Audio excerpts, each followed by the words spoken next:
What about now? Can y'all hear me now? Can you hear me now? Can you hear me now? Let me know if you can hear me now. I think you should be able to hear me now. Still nothing? No audio.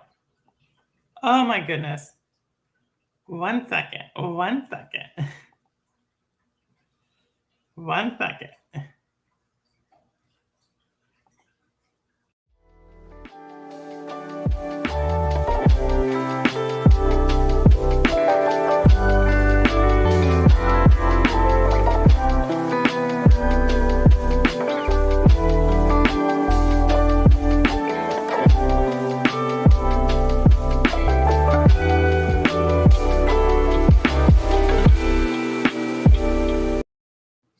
All right. So let me know if y'all can hear me now. You're okay, yes. Okay, you can. Okay, good. Okay, perfect. All right. So thanks for bearing with me. So all I was saying is my hair was a little messed up, but I was able to put it down there. But also, some people have been like reaching out to see like when I'll stream again. I appreciate everything. Just to let you all know, like as you can see, I'm in my office, don't have all the lights going on. But right now, like I think y'all saw the pictures. That's just like my studio. Like, but just so y'all know, like there's probably there's like over $100,000 worth of damage down there, and so they're doing like a full investigation with the insurance company right now. So like I never went through anything like this. And so that's kind of like where my mind is right now, is like just unfortunately in the real world. But if I can catch up on streams and stuff, I will. Thank you to Audi, Zalik, and Rouster for carrying the torch on whether it's racing or Orcs Must Die or just like, just streaming, period. Audi, I saw your 24-hour stream. That's crazy. But yeah, hopefully everybody's doing well. And like I said, I don't potentially as soon as they kind of finish like with their main inventory stuff, I may set up in the studio. Like it's gonna probably look a little different, but at least I have the lights there. I think I don't know. They ripped out a lot of the walls, so I may not even have lights down there. But with that said, I'm super excited to just talk to everybody again. Spent some time on this list today, so we are going to be doing Shades of Purple 26 games for 2026. So these are the games I'm most looking forward to. We're going to talk about more than 26 games, as you'll see. As I was going through it, it was surprising to me. I thought I was going to struggle at around 14 or 15, but surprisingly, I nearly doubled that number. And so we're going to get closer to like around 30-ish. So hopefully, if I don't list one of the games you're looking forward to, doesn't mean I don't think it's a good game. It just means maybe I didn't see it. I did go through about 100 something different trailers to compile this list. Or I shouldn't say 100 trailers, like 100 different, at least ads, probably like 60 to 70 trailers, but probably 100 like ads or something of that nature.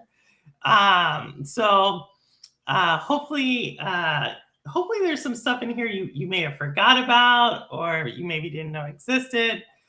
We have today, I believe, around 13 or 14 trailers. But again, I'm going to talk about roughly 30 games. And then also we're going to be doing something called, bingo scorecard. So there's going to be 2 awards here. All right. And in order to participate, you had to have like taken a picture of your bingo card. So if you still have it, take a picture of it, send it into the Discord, and you'll get a game of your choice for 2026. Just let me know.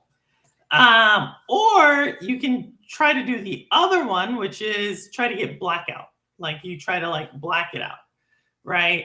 And so you try to get as many games that I got on my 26 games. Okay. So you'll have to let me, again, if that is your case too, just send your card in. And if you're like, Purple, that's too much, then just be awesome in chat. You know how to do it. All right. So with that, we're gonna start off with some honorable mentions here. All right. And now I got in an argument with someone a little earlier on at least one of the honorable mentions. They were like, how is this game not in your 2026 or in your 26? And it's not a bad game. Again, these are just the games I am most looking forward to. And so that's not to say like some of the 26 are better or worse or whatever. It's just the ones I'm most looking forward to. And there's gonna be some surprises here. Some games dropped in ranking, and you're gonna see that. But with that said, we're gonna start off with the first game in our honorable mention. All right, so these do not count towards the bingo card, by the way. These are all honorable mentions, but I thought I would talk about that. I'm gonna try to talk about something about each game. But to get it started, we're gonna start off with none other than Grand Theft Auto 6. All right. So Grand Theft Auto 6 is an honorable mention for me. And let me explain why that is. I'm not going to play this game. I'm almost positive of that. I may watch some of you all play this game, but I just want this game to launch. Like, I want to see how it does. I think it's overhyped. I want to see, like, you know, what people think about it. So I am looking forward to it from that perspective. I'm looking forward to it from the buzz perspective. And I'm looking forward to it from a perspective of, I just want it to launch. Okay. So it is an honorable mention for me. It is, I think it's going to be probably the best-selling game next year. But again, it's not probably the game for me. But it is going to probably be a game I am going to be following closely on the channel. So yes, Ambi, really, I won't play it. Audi, I won't be playing it either. I will not be playing it either. So that is our honorable mention, Grand Theft Auto 6. I know. Some of y'all are like super heartbroken. That was the one too. Some people are like, how did you put that one there? But here's another one that's an honorable mention that surprisingly isn't making my thing. It's not making it. You know what I mean? So with that said, our next game, honorable mention, Game of Thrones War of Westeros. All right. Now, if you have not seen, this is a real-time strategy. Now, I love real-time strategies, okay? I really do. And so, but the reason I'm putting it down there is just because the show left a bitter taste in my mouth. I didn't really resonate fully with me. And to be very honest, I'm not sure if I'm going to play this game. Like, I like real-time strategies. I think it's kind of cool what they've done here. Obviously, Age of Empires was one of my favorite games roughly 30 years ago. And so there's still a place in my heart for a real-time strategy game. I just don't. I feel like this is something I would get into for like 2 days and then just stop playing and go to something else. Probably because I don't really game on PC that much. Probably because it's like, I don't know how many different ways you can change up a real-time strategy. And partly because, like, I think I moved on from Game of Thrones. But that's not to say it's not going to be a good game. It looked like it was going to be a good game. I'm just saying I won't be playing it. But it did make the list. Let me just tell you that. There's a lot of games that did not make this list. This still made the list. And had it not been for 28 games ahead of it, it would be higher. So that is Game of Thrones War for Westeros. Honorable mentions. Again, we got 2 more honorable mentions for everybody. 2 more, and then we're going to get into the official list. 2 more. All right, 2 more. I've never really seen a Game of Thrones. I was more of a House of the Dragon. Oh, well, that's still part of the series. I have my GTA 6 stream already scheduled. I saw that, Jeff. I saw that, and it's totally worthwhile for you to have it. Like I said, I won't be playing it, but that doesn't mean anything. Like, right? I don't think I've ever played a Call of Duty. True story on that. But that doesn't mean a lot of people don't play Call of Duty. I don't think I've ever played a 2K. Doesn't mean a lot of people don't play 2K. MLB The Show, which a lot of people were surprised MLB The Show did not make Game of the Year. I don't know. There's like something there's like a lot of people really like that franchise. So, but yeah, doesn't mean that's not. Just means it's not my taste. Just doesn't mean it's my taste. All right, we got two more here. Two more are what do we call it? Games, honorable mentions. So these are actually all games that were on the list originally until I like started seeing some other stuff. All right, next one. So for FCAT, Crimson Desert. Now this one has a lot of people excited. FCAT, who y'all have seen come through the channel sometimes, also really is excited about this one.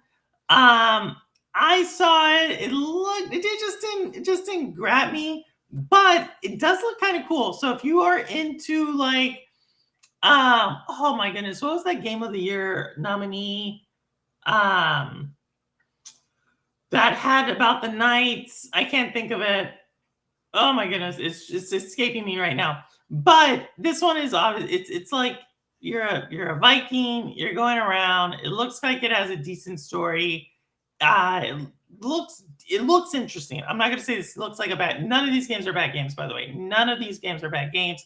This one looks pretty interesting. If you're into like knights and dragons and going around and Souls-like games and doing some cool stuff like that, this could be the game for you. If anything I just mentioned there sounds like something you would want, go for it.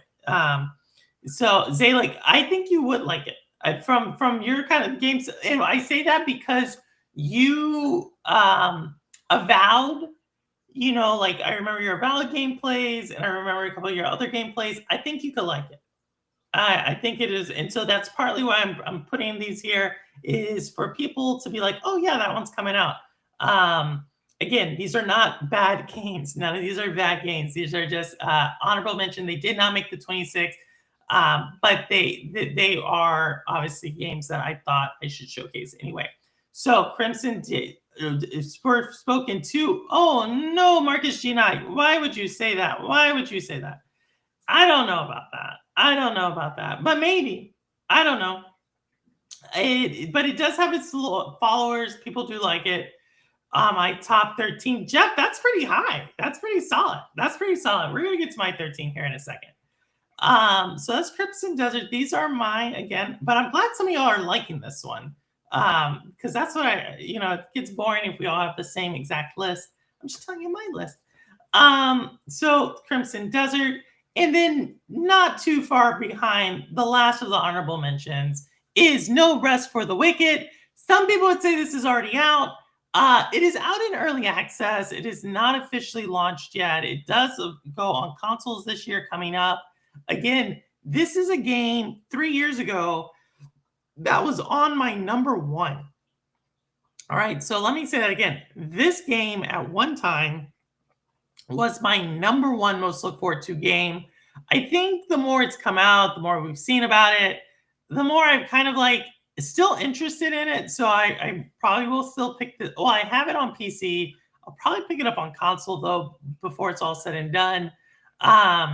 They have added, provided a roadmap and done a lot of stuff. This game's went through a lot of different iterations, but it is officially launching in 2026.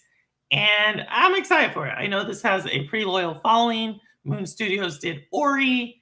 Again, I don't really care too much about the CEO of Moon Studios, but I don't really care too much about a lot of CEOs, to be honest. So with that said, No Rest for the Wicked rounds out the honorable mentions. Hopefully, maybe some of y'all are looking forward to some of these. I know I am. They're just not my top ones. Yeah, Cowboy like Forspoken, and wasn't that bad. It gets a lot of hate. I thought Forspoken, so I think I shared my thing with Simpleton on Forspoken, which I tried to get into it. It just seemed like the gameplay was a little clunky for me. Like the story didn't immediately grip me. But again, I'll be very honest. I didn't put a lot of time into it. Maybe I'll go back to it. It's one of those games that if I have nothing to do, I may go back to it. And if it grips me, which there are several games that have done that, and some of them have become my favorite games of all time, like Outriders. There's certain games where I'll be like, this game's like stupid, and then I'll like give it like another hour, hour and a half, and then within that, it gets me. And so that's what I think about Forspoken, and that's actually kind of how I feel about No Rest for the Wicked. All right, so number 26. Are y'all ready for this? Number 26. We're getting number 26. I don't know how much energy I'm going to have by the end of this stream because we got 26 to go. And we got trailers. We got things I want to talk about. Hopefully, y'all tell me what y'all think about some of these games. And again, I'll be really interested in seeing if you're like, Purple, this is like a game I put in my top 10 and you don't even have it. I would love for you to put it in chat so we can all share what that is. But with that said, here we go. Hey, Simpleton. Poorly written. I was 1 trophy short of the platinum. Zalik, you and your platinums. My goodness. Zalik, you do game hard. You're one of the hardest gamers in our community for sure. All right. Number 26. Y'all know I like puzzles. And this game, I think they did a phenomenal job for it. I believe they built their own game engine for this game just because of the sheer amount of puzzles. And if just by that clue, you might have picked up on what I'm talking about. But I am talking about a game called Order of the Sinking Star. So Order of the Sinking Star has over 8,000 puzzles in it. They're like all worlds built within worlds, and they all connect. This was actually showed at the Game Awards. It is kind of a puzzle game that I would say it's not 100% of the puzzle type of puzzle game that resonates with me, but there is still a puzzle element to it. If you are into puzzle games, again, this one has the community pretty excited because again, there's 1,000 puzzles. I'm not too sure how varied that gameplay is going to be, or if it's going to be kind of like, there's a couple of these games that are like just mobile, massive puzzle games. This is not a mobile game from what I understand. It's a PC game. And yeah, Order of the Sinking Star is my number 26 most looked forward to game for 2026. So if you like a puzzle, that one's going to have you. Hey, Cherry Man, what's going on? Happy New Year to everybody. Yes, I don't think I said that right. That's actually number 2 for you, Audi. Really? Well, I'm glad you got it. I'm glad you put it on there. It's my number 26. Not a bad game. I think why, and I'll give you the reasons why. The reason I put it on here is because it is not the puzzles I gravitate towards. And when I hear 1,000, it actually kind of puts it's intimidating. Like, I like puzzles, and if you've played like any Breath of the Wild, or I'm playing Pikmin right now, there's a good chance I've done 1,000 puzzles in those games as is. So it's not necessarily that's a huge number to a puzzle game, but it did seem like there's like 1,000 levels to it, which would mean that there's like, you would think that on average, like 5 to 6 puzzles within a level, like you're now getting like lots of puzzles. I'm not sure if I'll have time to sink that much time into it, but who knows? I know a lot of people in the puzzle community, the posts and the discords I follow, some of those people are really looking forward to it. So yeah, 26. Let me know if you got it on your card. Obviously, Audi did. All right, here we go. Here's my number 25. Let's see if you got it. I know this was a fan favorite during the Game Awards. Bradley the Badger. All right, so Bradley the Badger, it was the Badger game showed early on in the Game Awards.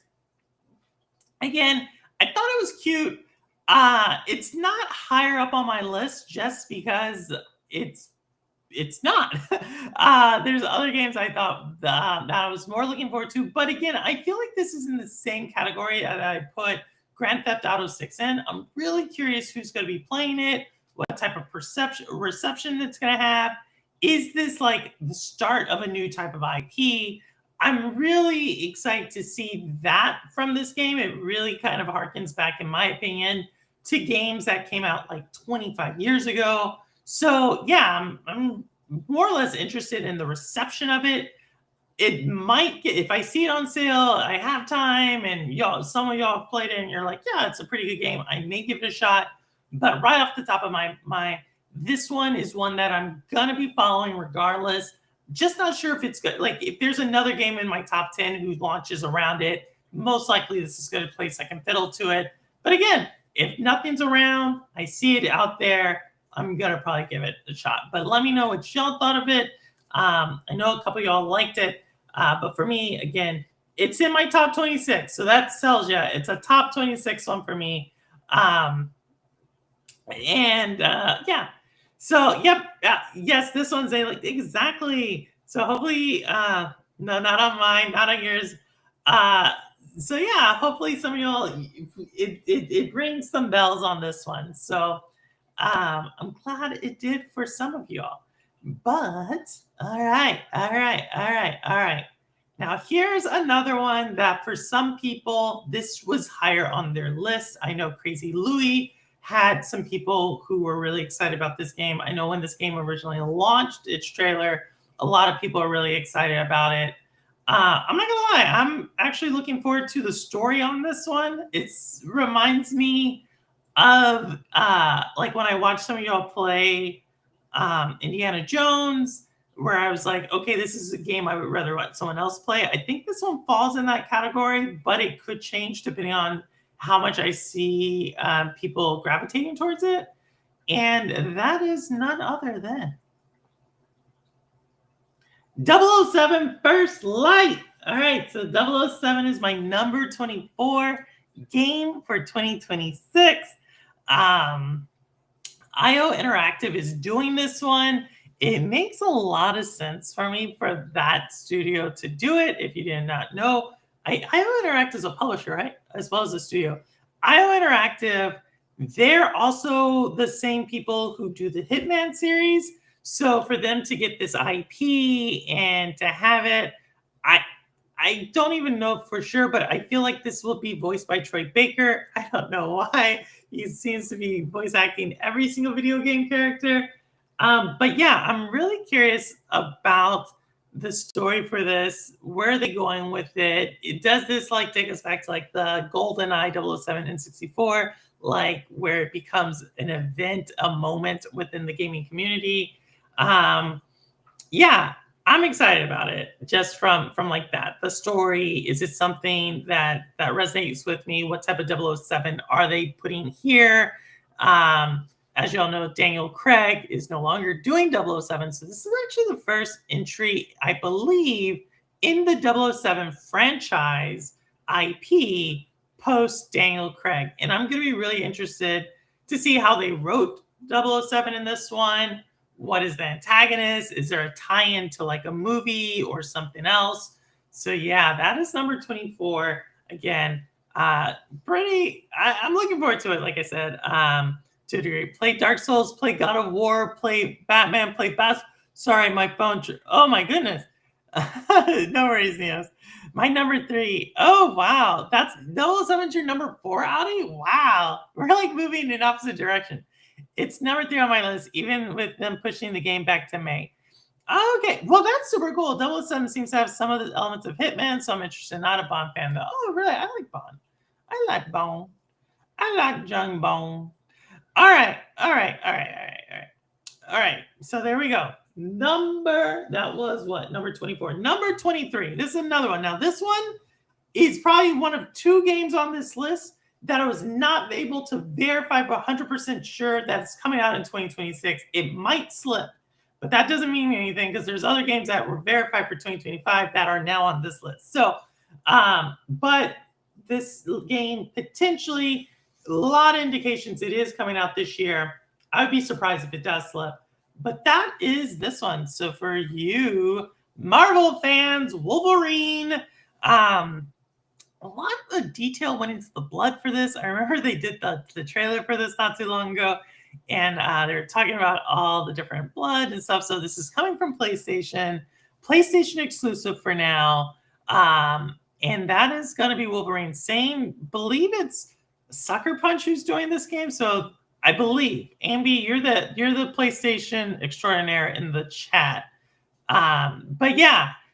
This game had, there's been some drama with it. There was like some releases of it before, and it was alpha, then it's post alpha. Obviously, Wolverine's it's a darker game, right? Spider-Man kind of has its comical moments to it. They say this one is pretty dark, and but I think that's great. I think that's Wolverine. You know what I mean? So yeah, it is number 23 on my list. So yeah, that is number 23. No, not on mine, but my 5th is Solasta. Oh, I don't even know that one, Audi. I don't even know that one. So I'm glad you have one. I'm going to write that down, Solasta, to go check it out. But this is my number 23. Alrighty. Let's take this one down. Let's take it down. Number 22. This one has fallen. This is another one that's actually been on my list 3 years in a row. It has taken a tumble, and it's not really because it's been delayed at all. It's that there was a time where this franchise was like really part of my channel. We've streamed, I think, every single game in this franchise, and I am interested to see it for a couple of reasons. I will still pick it up. I'll probably stream it as soon as it comes out. But that is none other than, I'm building it up. Hopefully you'll pick up on which one this was. But that is Directive 8020 Dark Pictures Anthology Season 2. So I've streamed every Dark Pictures game. I've streamed every game from, oh my goodness, I can't think of the developers off the top of my head. They just launched Little Nightmares 3. So I've done all of those games. I actually like these games. I like going back into them and seeing the different decisions. I like how they use a lot of the same actors in it. But yeah, this game's really been pushed back. It takes place in space. I'm looking forward to all like the little Easter eggs that connected to the other Dark Pictures games. But it has really tumbled. I believe last year, actually no, last year we did not get a verification that it was in 2025, but it was my honorable mention last year. And the year before that, it was in my top 10. But this year, it has taken a dive down to number 22.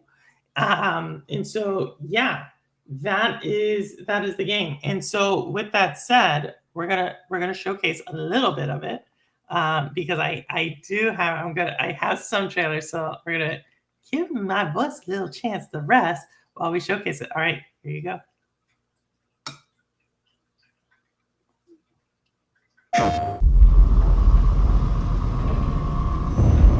We are going to do this. Just lower the gun. Not until you move from the scanner. Those things can change shape.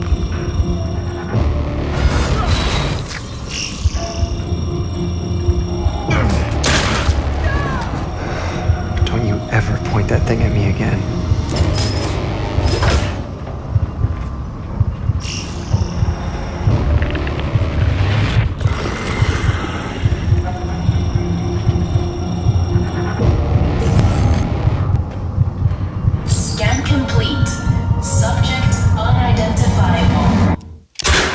We need urgent assistance. Please, help us. But what if that went differently? Hey, I'm Will Doyle, Creative Director on Directive 8020, and I'm here to share with you a new feature that we've added for the first time in a Dark Pictures game. Turning Points is a new narrative system which allows you to go back and change the outcome of your choices. As with all our games, Directive 8020 has a branching story with multiple endings. You'll be able to track the choices and paths that you've taken in the game and see alternate paths that link to each of the major decisions that you've made. With Turning Points, you can rewind to a pivotal point or decision, collect missing collectibles, or see how different choices would have played out. By the same token, your actions matter in our games. If you want to live by your decisions, there's also a survivor mode setting that prevents you from rewinding, but still lets you view the decision tree. Turning Points will be available both digitally and physically for all copies of the game from when you start your very first mission.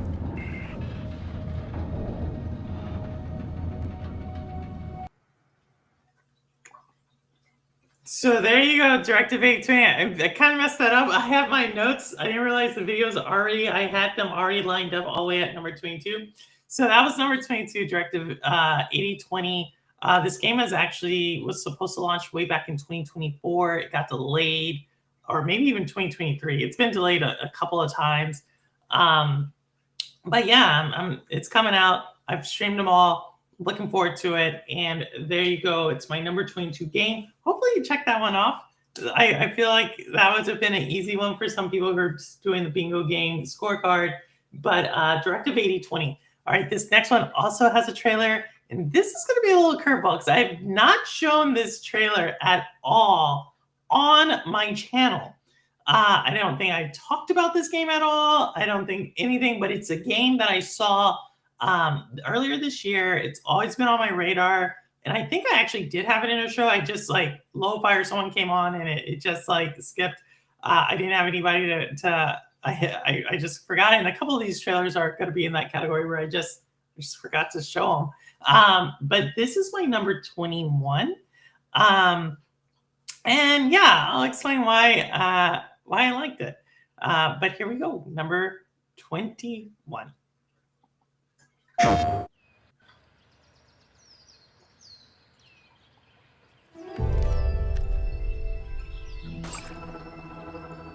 Mechanicals approaching.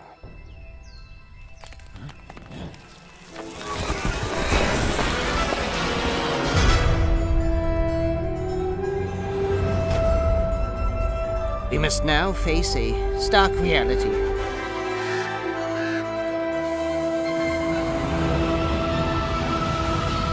The industrial civilization we were expecting to join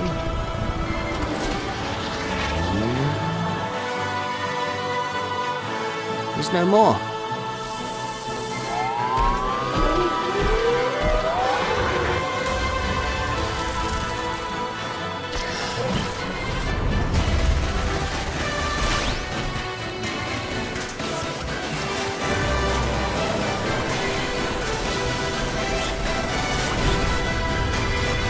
Whatever it takes, we find a way.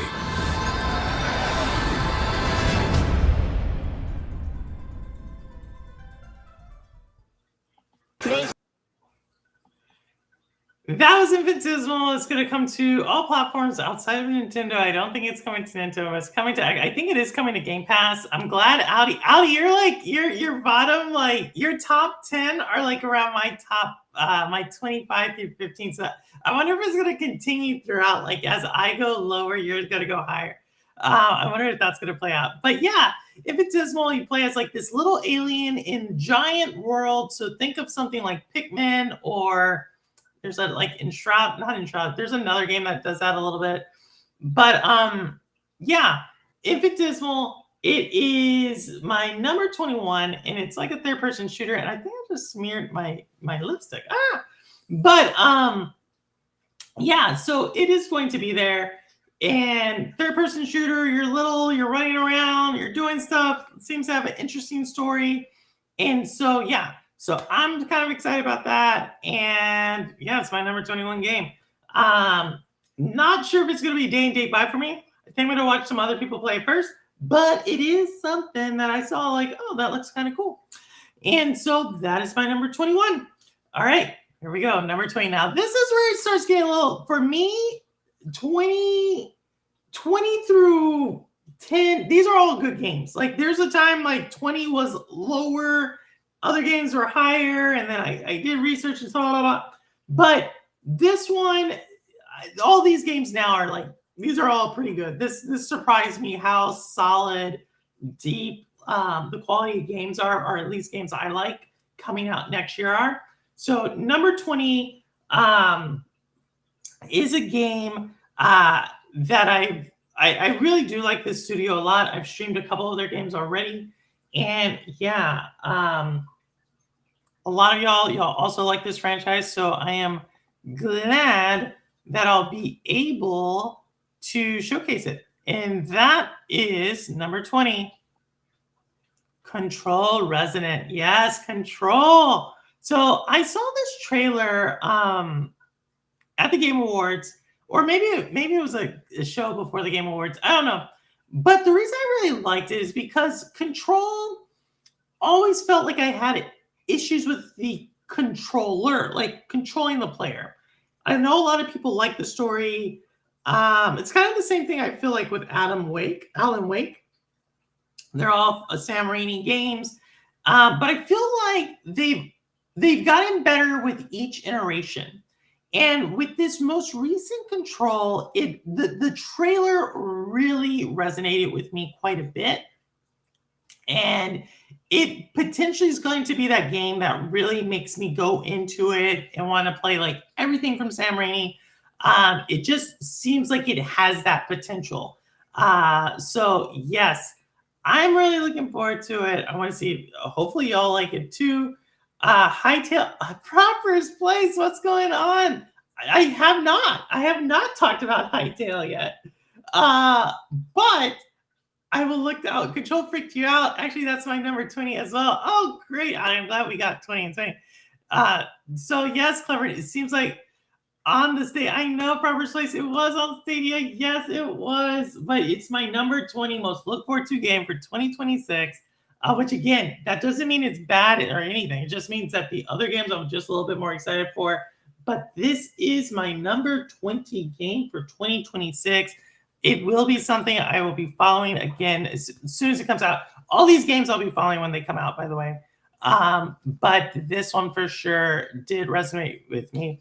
That's your skill issue that you can't control the game. So skill issue. Sure, true, Neos. True. It's a skill issue. True. I play the games I play, and the ones I can play, I can beat you at. So, like, it is what it is. All right, so that's my number 20. Number 19. I was trying to get the trailer for this one, but they're being really stingy for number 19 on the trailer. I'm going to talk through to it because I don't know if the thumbnail I have does it justice. But when I talk about it, you'll know. I've showed this game actually before on my channel, but it was hard to get this trailer this time. So without further ado, number 19. Number 19, all right, is Orbitals. So Orbitals is that game that looks like kind of the Technicolor cartoons of the 80s. It's the anime game. It's the co-op anime game. This one, when I saw it, I am a sucker for unique art styles or games that resonate. This one really did take me back to the 80s when I saw it. So I was like, kudos to y'all for doing that. And then it's co-op. And so that's another thing. And I'll say this a couple more times throughout. One thing I noticed is there are a lot of games that are designed for co-op in mind. Like if we think about 4 years ago when It Takes Two won Game of the Year, I really think that inspired several game developers because there's at least 4 or 5 games I looked at for this show that are all like co-op design. And that's just something I don't remember being there, let's say early 2020s. So this is one of those newer games. I thought they did a unique job with the art style. Obviously, they're harkening back to like anime and that like Akira is the cartoon that comes to mind. But it does not share any types of themes like that whatsoever. But yeah, I'm looking forward to it. It's coming out to the Switch, and I'll probably be picking this one up day and date. I'm not going to lie about that. That one did really like strike a special note with me when I saw it. And so, yeah, hopefully y'all like it too. I have my stream for Hightail already scheduled for the 13th, and it's your number. My goodness, number. It's not even on my list. It's not even on my list. But I did write it down. So yes, that is my number. Where are we at? That's mine. I have a list. I wrote out a list. That's my number 19. All right, number 18. This is another one that has taken a tumble from before. This game was in my top 10 last year. It's still within the top 20, It did fall out, and the reason it fell out is because there's another game that already came out that's similar to it, and I didn't necessarily play that one a lot, so it made me think like, maybe this one isn't as high as it was before. Doesn't mean I'm not looking forward to it. Doesn't mean that I don't think it's not going to be a good game. It just means that it's not as high. And so I do have a trailer for it, and we're going to showcase it. It's coming out here it's coming out, I believe in Q1 in March of this year. But yeah, here we are. Here's my number 18.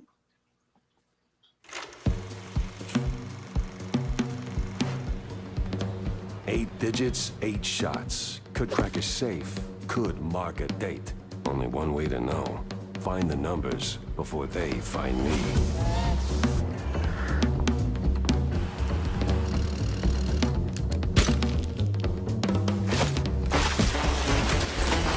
Beat it, Gumshoe.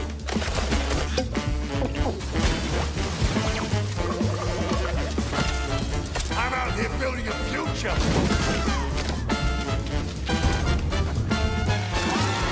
Get rid of the screws.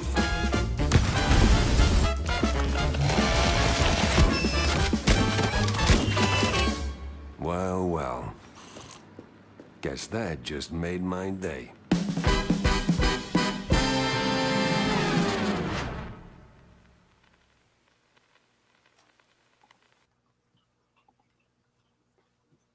Mouse PI came out. It was number 8 last year. Number 7, number 8. It was like right up in there.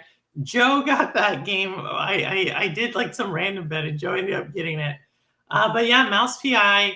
It dropped down to number 18. Again, not a bad game whatsoever. It's just that there was that other game, like something about something cheese. It was also in a similar art style, like kind of that 1940s cartoonish style. And I didn't play that one, and so that's the only reason I dropped this one. But who knows? Like after seeing that trailer, for some reason, it like got me excited again. So it might go up a little bit. It's your number 11, Audi. Oh my goodness! So it is happening as I'm going down. Yours is going up. All right. So that's Mouse PI. All right. Number 17. This one would have also thrown y'all for a loop, but I showcased this one just recently. Not for everyone. Not for everyone, but definitely kind of in my Metroidvania blood. So number 17 should not come as a surprise to anyone. I gave you a big hint last time that this was going to be on the list, and here it is. Without further ado, here we go.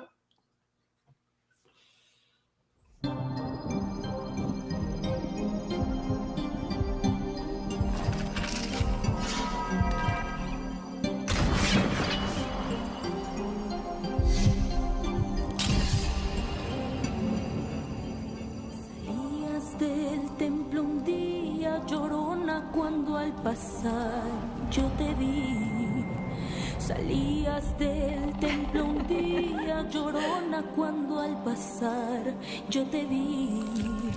Hermoso vivir llevabas, llorona, que hasta la Virgen te creí. Hermoso vivir llevabas, llorona, que hasta la Virgen te creí.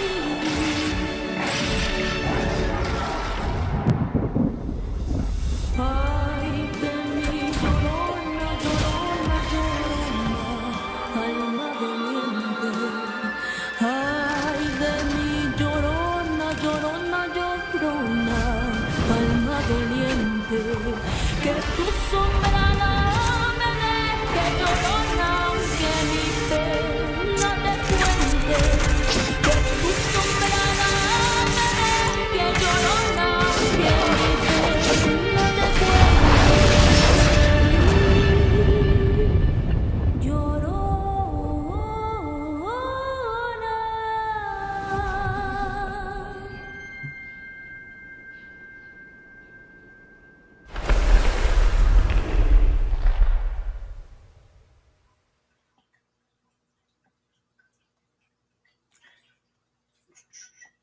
So, Mariachi Legends, I showcased that one before. I was going to wait till this stream to showcase that one, but I did it before.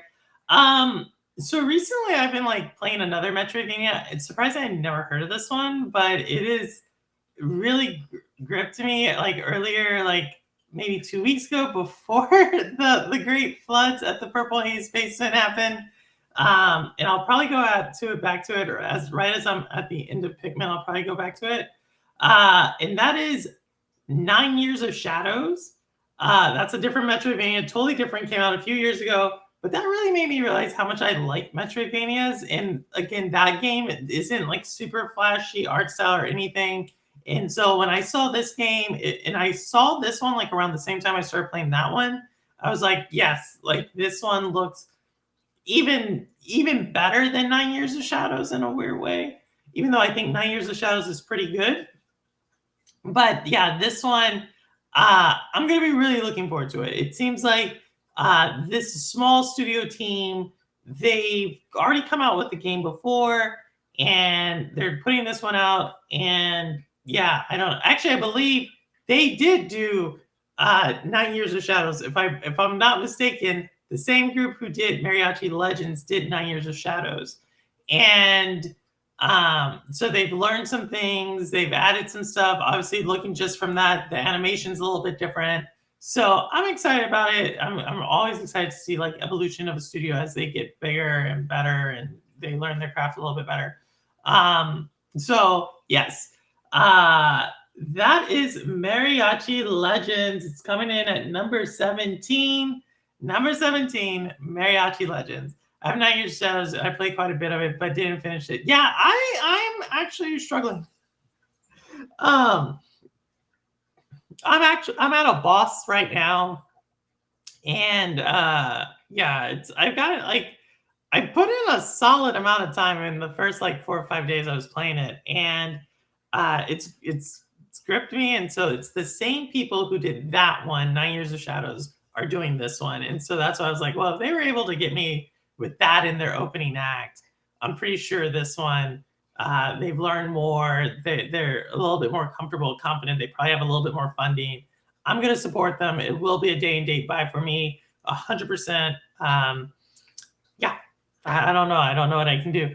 Hugging the teddy bears. Yeah, yes, it is. Well, I think, yes, Roster, you're right. The thing that I am learning in 9 Years of Shadows is I believe the point is to get hit, like, and then you can heal yourself. So it kind of plays with you, and that's why I'm also looking forward to this one. Like I said, they have a couple of game mechanics that are a little bit different, and I'm looking forward to it. So again, any of these games in this top 20, I had a hard time placing them. Like this number 16 is another one. I was like, okay, another year this could have easily been in a top 10 for me. It's just the quality is so tough right now. So, or the competition is really good for the games I like. So number 16 easily could be at a higher level for me. A lot of people like the original game that this one, like the developers who did this, you'll see what I'm talking about. The first game they did, a lot of people thought that's like one of the best games ever, especially for narrative games.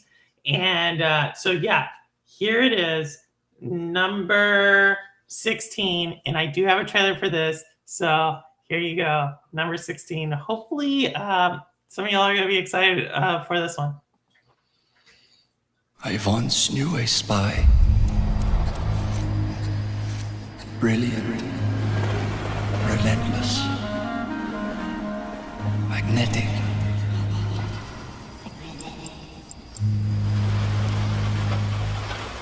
Her name was Herschel. Dark gold hair, a well-worn life beneath. A dandelion puff, waiting to be blown. She tried to look out for me. For us. None of it mattered in the end. Everything she touched rippled into failure.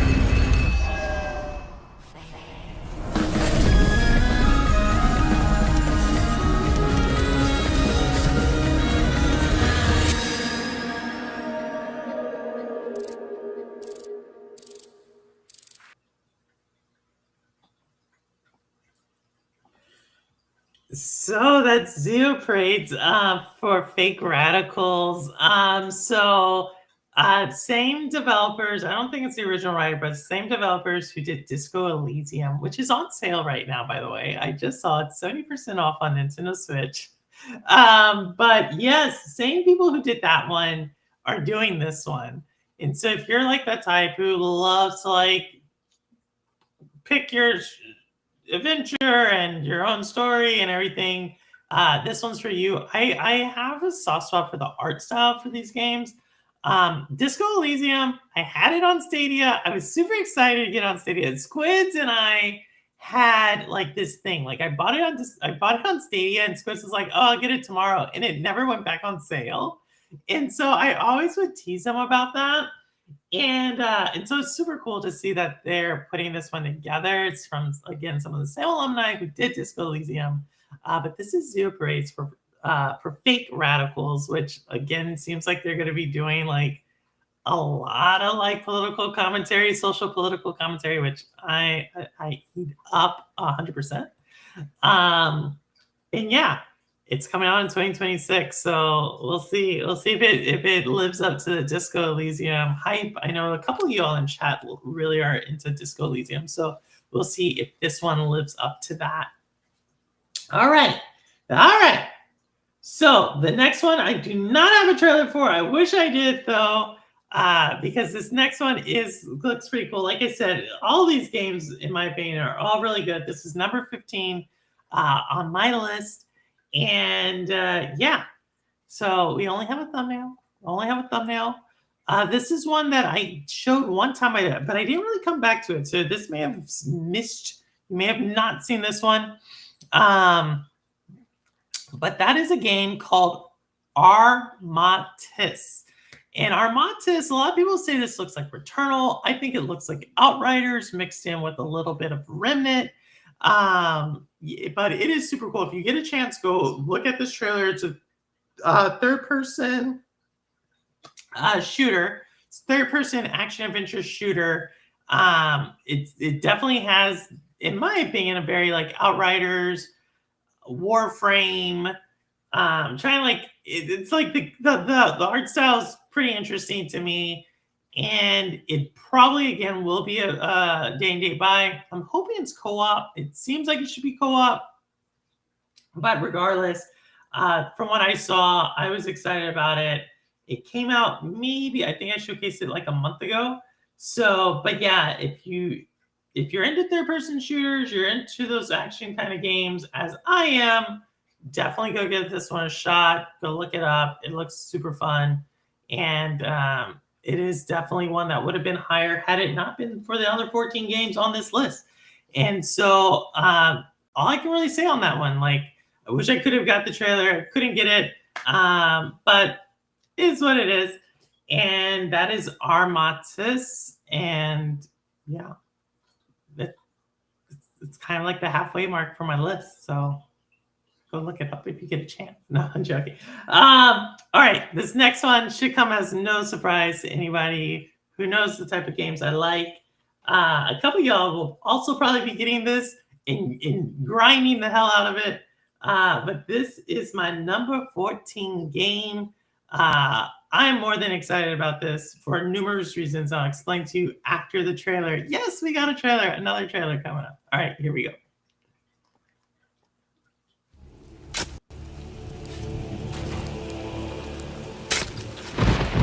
The path to domination is paved with the souls of the willing. Soon, all of Sanctuary will be bathed in hatred,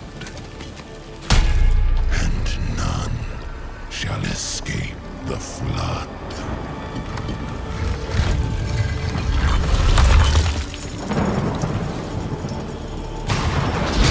Mephisto, you shall darken the world no longer.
So that is Diablo 4, the expansion, Lord of Hatred, not Vessel of Hatred, but Lord of Hatred.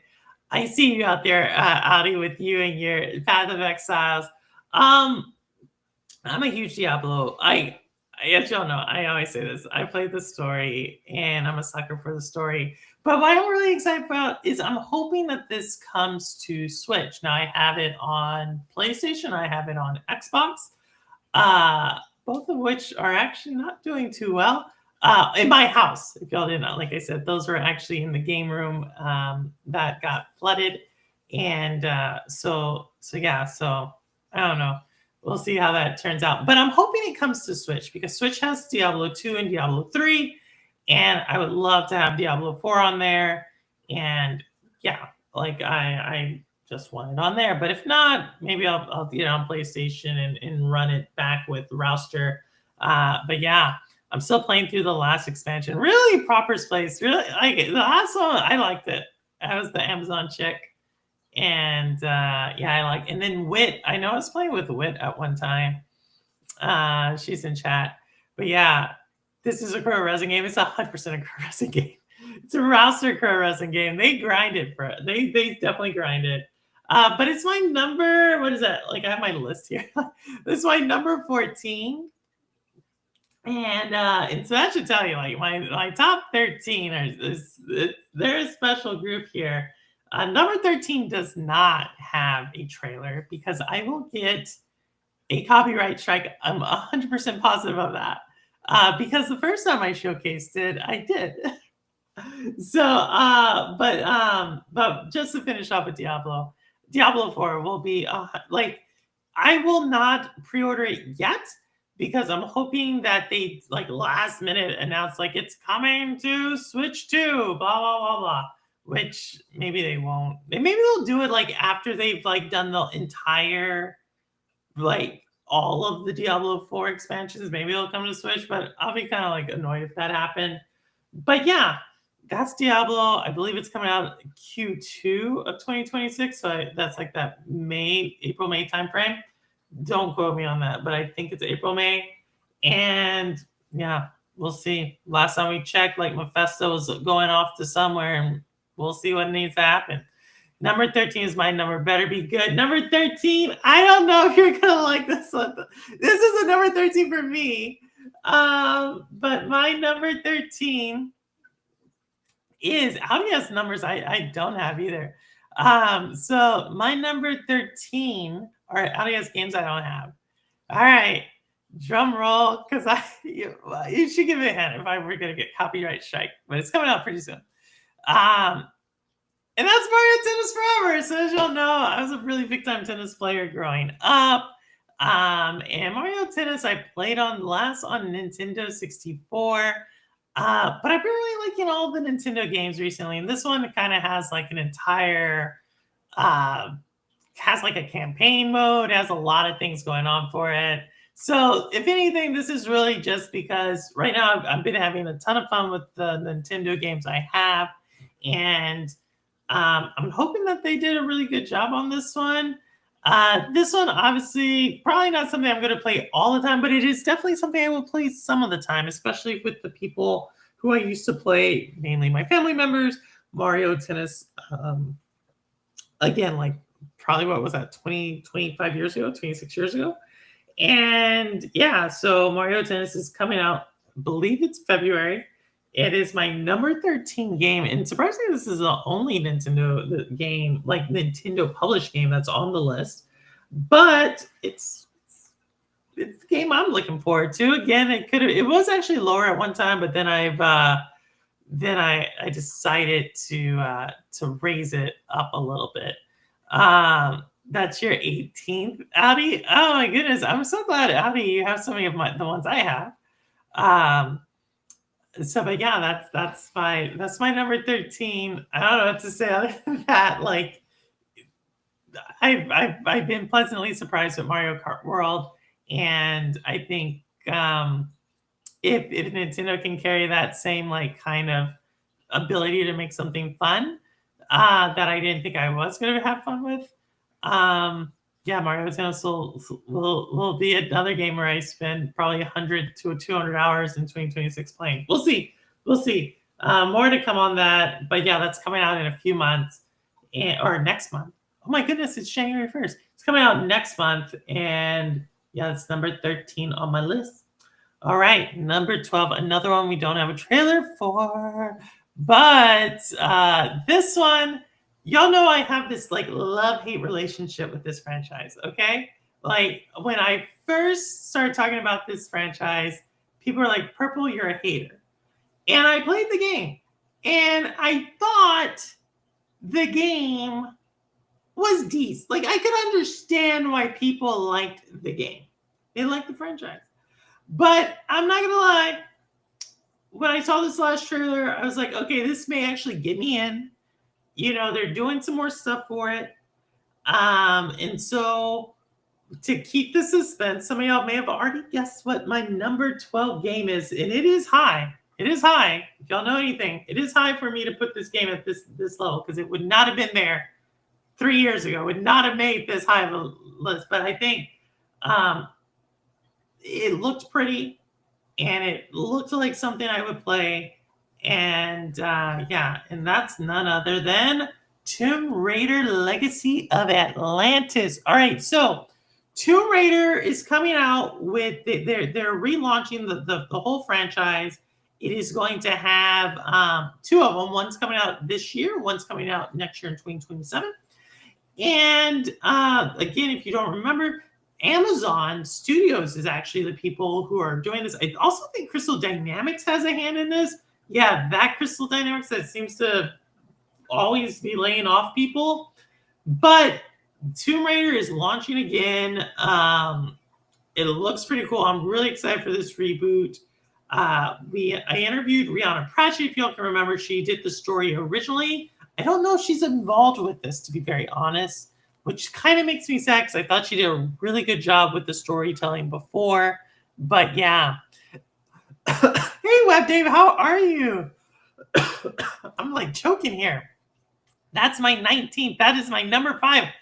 Boo, Amazon. What? Proper Slate, you're not really a fan of it. Oh my goodness. Well, Tomb Raider, are you a fan of Tomb Raider at least? But thank you, Web Dave. Y'all go check out Web Dave's stuff every Sunday. It's where he's streaming and everything with his Gamers Council. But yeah, Tomb Raider, that was my number 12 game so far. Number 11 also does not have a trailer to it, just because some of these games have really long trailers, and I couldn't upload a really long trailer. Number 11 is kind of in that similar vein, super long trailer. But let's just close out with Tomb Raider.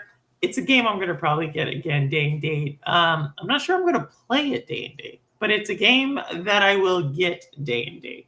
So hopefully, if you forgot it's coming out, it's coming out. There you go. So with number 11, this is actually one that I have finished my list, totally finished my list. And then out of nowhere, for some reason, this game popped up. And I was like, I totally forgot this game was even out there. I totally forgot this franchise was even making a game in 2026. So here is the next one. It is, again, this is now my number 11. So after this one, it's top 10 all the way down. But number 11, this would have probably made number 10. I'll explain why I didn't. But this is number 11. I think this is easily could have been top 5 for me.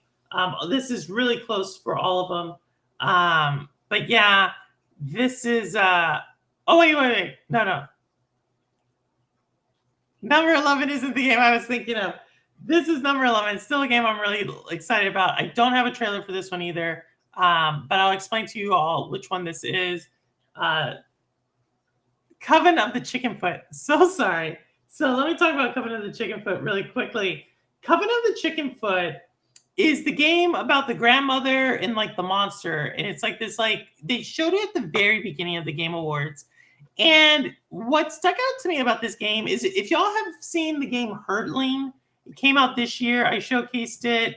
I bought it. Very pretty, very watercolory. Seems like it's telling like this deep story. I get all of those same feelings with Coven of the Chicken Foot. It seems like it is a very deep story. It seems like on the outside, it's like this cute little grandmother and this cute little alien that she can direct to go, or monster that she directs to go places. But it seems like there is like a layer underneath that is just super, super, super solid. So, hey, Amy, thank you for those gifteds. Woo, 10 gifteds. Wow, thank you. Getting 2026 off to a solid start. Let's go. So, the Coven of the Chicken Foot looks super cool for me. It will be definitely a day and date buy for me. And yeah, I wish I had the trailer for you, but the trailer was super long. So that part is not fake from the story I was telling you all about. But yeah, it just seems like it was super pretty, super cool what they were doing with it. I liked the concept.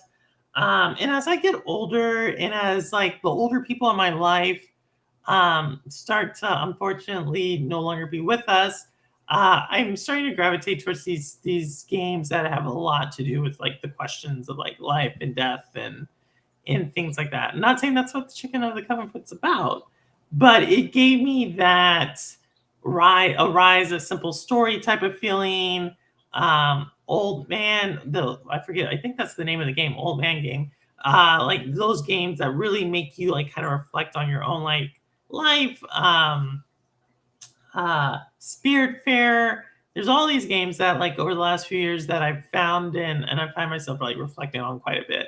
So I feel like hopefully Chicken of the Coven Foot is in that vein. It definitely feels like it from the trailer, but we'll see. So that's why it is so high on my list, just because of the emotional pull that it seems like it's gonna have. All right, here we go. Number 10. All right, there we go. I don't know why it took me so long to say 10. But number 10. Here we go. Number 10. Whoa. Let me make sure I get this right. Because I told y'all there's a moment there that one game went up, one game went down. And I think it threw off all of my videos. Yes, okay, here we go. So number 10, this is probably another one. I don't know if I showcase this one, but this is my number 10 game. I have a trailer for it. Looks again kind of deep. You'll kind of start to see a theme. It's either really deep or really actiony going forward. So like this one is kind of another one that seems like there's a deeper meaning behind it. All right, number 10.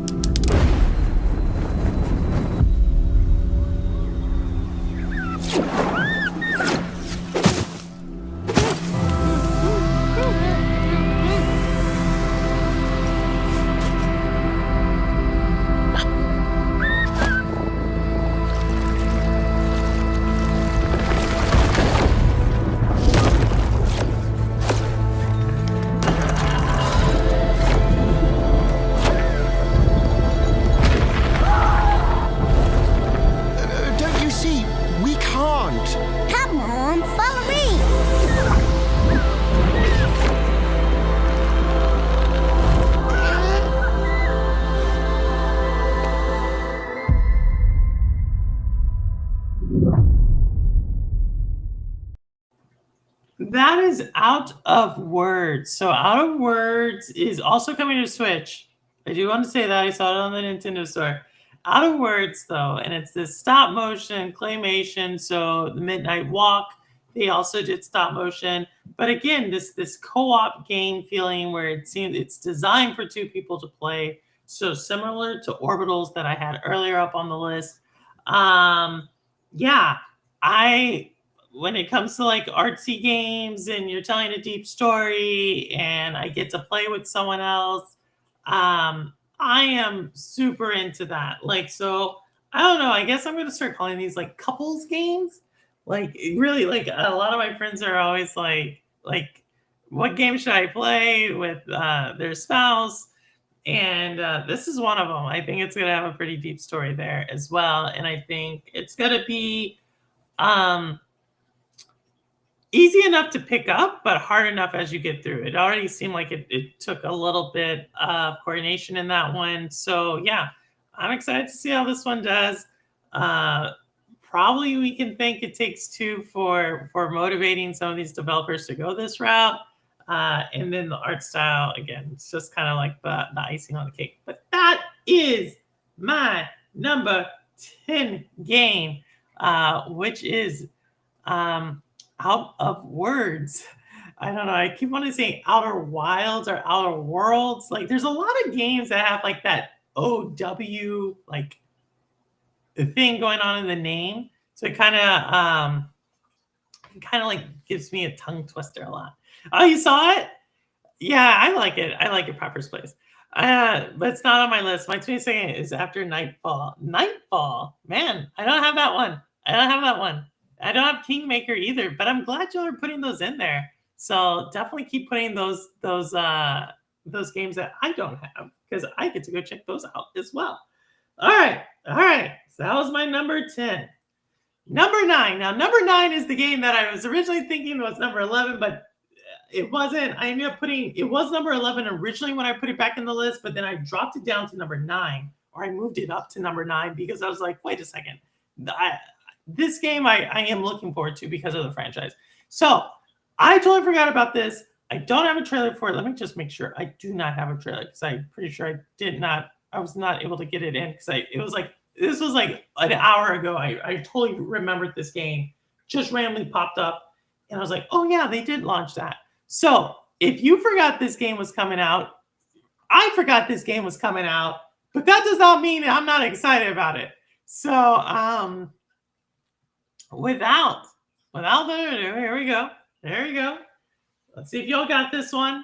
If you got this one on your bingo card, if you're keeping up, please let me know, because kudos to you. I totally forgot this was out there. But here is number 9. No trailer.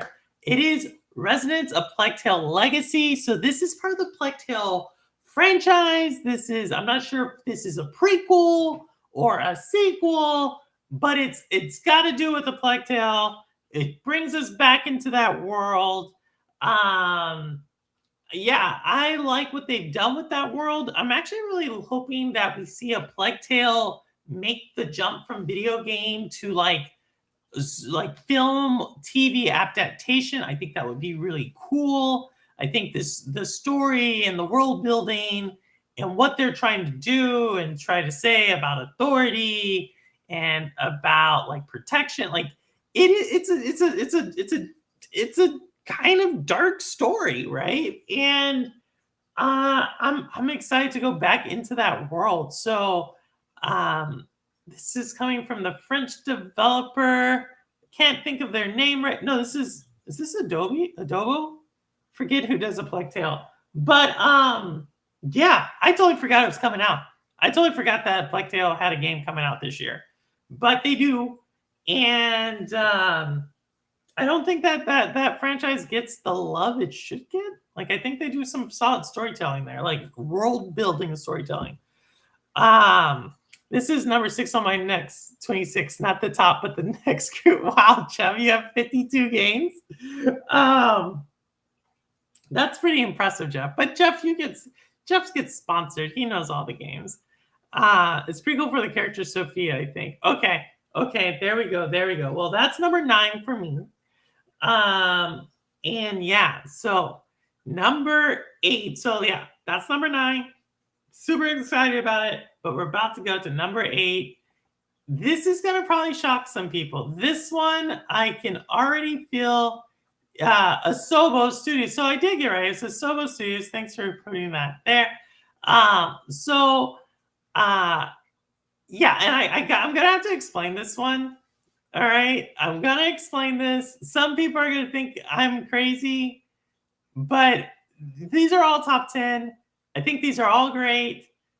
I'm going to explain to y'all why I put this at number 8 and not higher on the... I mean, 8 is pretty high, but you're going to see why I put this at number 8. Okay. Here we go. This is number 8. I know this is going to shock some people. This is going to probably offend some of you all that I put this at number 8, which is still high. Still high. But yeah, I'm going to explain.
So Reanimal, I know.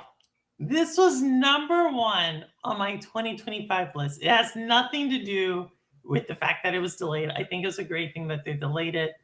I think it looks amazing. I'm still excited about it. It's still pre-ordered. Everything's good. It's not like I went negative on this or anything. But let me tell y'all, because Noisy starting what's going on. Yes, this actually runs out my list. This is my 25th. Really, it's outie.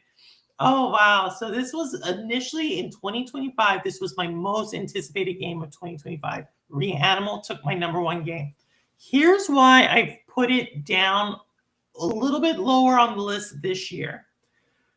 Reanimal is number 8, which is still really good. If you are in my top 20, I think you are still really good. If you made tonight's list at all, you're still really good. Reanimal went down for a simple reason. And I did not notice it until I played Little Nightmares 3. All right, so Little Nightmares 3 was on my list for number 4 most anticipated game of 2025. And so when I looked at what happened with Little Nightmares, and I'm about to make a video about this, right? Because I did my Little Nightmares like legacy video and everything, and I've been waiting to actually do the follow-up of what I thought about Little Nightmares 3. And if you haven't heard, like Little Nightmares 3 for a lot of people isn't living up to the like standard of Little Nightmares 1 and Little Nightmares 2. But here's the thing. I actually don't think it has anything really to do with, like, some of it has to do with color palette, some of it has to do with theme. What it really has to do, in my opinion, is it's really hard to replicate the creepiness and the puzzle mechanics of a Little Nightmares 1 and 2 when you have co-op. And so, like, I really have focused in on this and studied this. I'm not trying to ruin anything for Little Nightmares 3. Go out and buy it. You know, I have the collector's edition somewhere here. Maybe if I have a little bit of time after the end of the show, I'll showcase that here in a second. But it's really hard, if you think about it, to do a puzzle game designed for 2 people that is as hard and creepy as a game that's designed for 1 person. So, and what I mean by that is, like, anytime you're doing something and it's just you in the game, there's like this intensity with it. Like, there's this like, let me try this, let me try that. But when you have 2 people, it's not as creepy and it's not as hard. And that's what came out with Little Nightmares 3. So when I look at Reanimal, for sure the color palette, the themes, like the kids are in hell, it seems super dark, right? And so, yeah, I know it's not the same Noisy who did 3. I definitely know that. Tarsier Studios, though, are the same. But I think it has to do with the gameplay mechanic, period. I just think it's harder to do a puzzle game mechanic. Like let's think about like how hard do you make a game with two people? Like if you think, let me back up for this. If you played Little Nightmares 3, there are certain times in that game where it's like, oh man, like just the timing of it, like jumping or moving away from a mummy or blah, blah, blah, a mannequin, or sliding, moving away from a cook, or doing something. Shooting the hunter in Little Nightmares 2. All of those things, and I'm going to make a video about that. Those are intense because it's you in the game, in the atmosphere. But when you have you, the game, and someone else, the game just naturally is going to, like, it has to almost become a little bit easier. You know what I mean? Like, no matter how good, think about it, even in It Takes Two or Split Fiction or You Brothers or whatever that prison game that I can never remember the name of that came out before It Takes Two.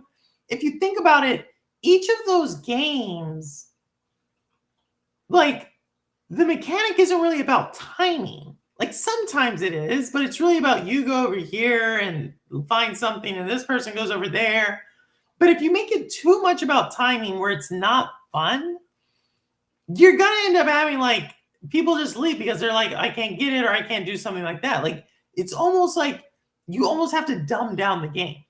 And so that's why with Reanimal, I'm a little less excited about it. Because I started to think about, like, how would I have done Little Nightmares 3 differently with two players? And sure, you could make it darker. You could make it a little bit like I get what they're trying to do with Little Nightmares and with the franchise, and I'm totally supportive of that. But from a gameplay mechanic, I'm just not too sure you can change too much to make the same experience for one resonate with two. And that's the same thing if you have a game for two, how do you make it resonate for one? And so with that, that's my biggest thing with Reanimal. Not saying it's a bad game. It's pre-ordered. So I don't know. Like, I'm going to be getting, it's not just pre-order. I got it pre-order with the 3 seasons. So the $60 version, not like the $40 version. I don't know. It's like $60 or $70. But I got that. It's still in my top 10. I'm just not as excited about it because of that. Because I was like, the more I started thinking about it, like having to design it, it could surprise me. And again, this was my number 1 last year, but it's dropped down to number 8 this year. My bog, I need to play the Little Nightmares games. Yeah, it's good. It's good. Go for it. I'm not saying anything. If anything, I hope y'all take away is it's the gameplay mechanic. A game designed for 2. Can you recreate the creepiness? Can you recreate like that heart throbbing, like that pounding? Can you recreate the puzzle mechanics? That's the other thing. Like, how do you recreate if you think about Split Fiction, there's no puzzles that were like super hard in Split Fiction. And that's my thing. Like in Little Nightmares, there are times where you're like, I need to focus on this a little bit more. So we'll see. It's strength in numbers. And I feel like the problem with that's the problem. Yes, you're stronger. How do you make a game? That's exactly it. I think you hit the nail on the head, Audi. If Little Nightmares takes up like 80 to 90% of your brain capacity as a gamer, trying to figure out these puzzles and trying to do stuff in a certain amount of time and trying to like figure your way out of it, how do you recreate that with another person? Like, you know what I mean? Like, either make a game that's super, super hard, or you have to like kind of dumb it down. And I think if you're trying to sell a game, you're going to dumb it down. So we'll see. That's my thing. That's why it's number 8. Do not get offended. I still think it's really great. It's not number 1 for me. Excuse me. So number 8. So what is my number 7 game, right? And this is where y'all should start getting these now.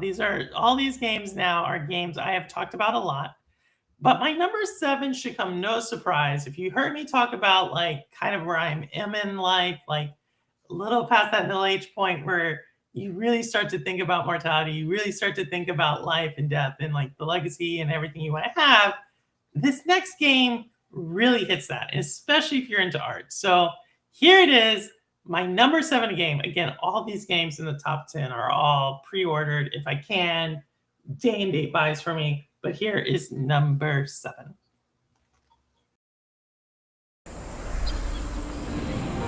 Don't let the calm exterior fool you. Under the surface, this place is so twisted, no hero could ever save it.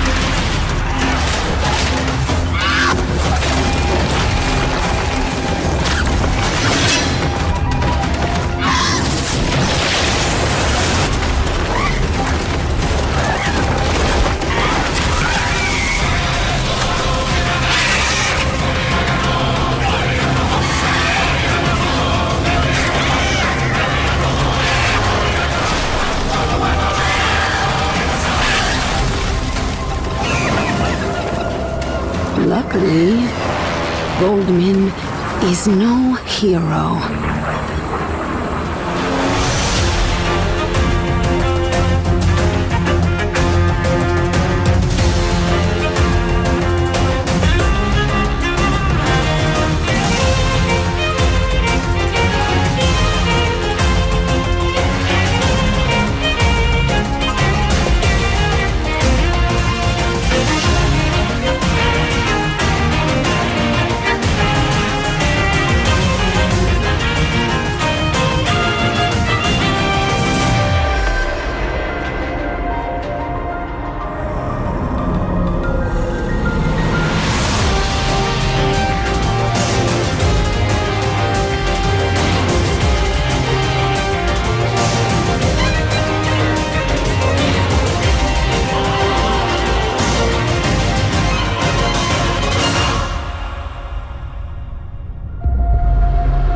Dr. Gilbert says the people we have feelings for can never really leave us. Is that true? It sure is. Is hate a feeling? It sure is.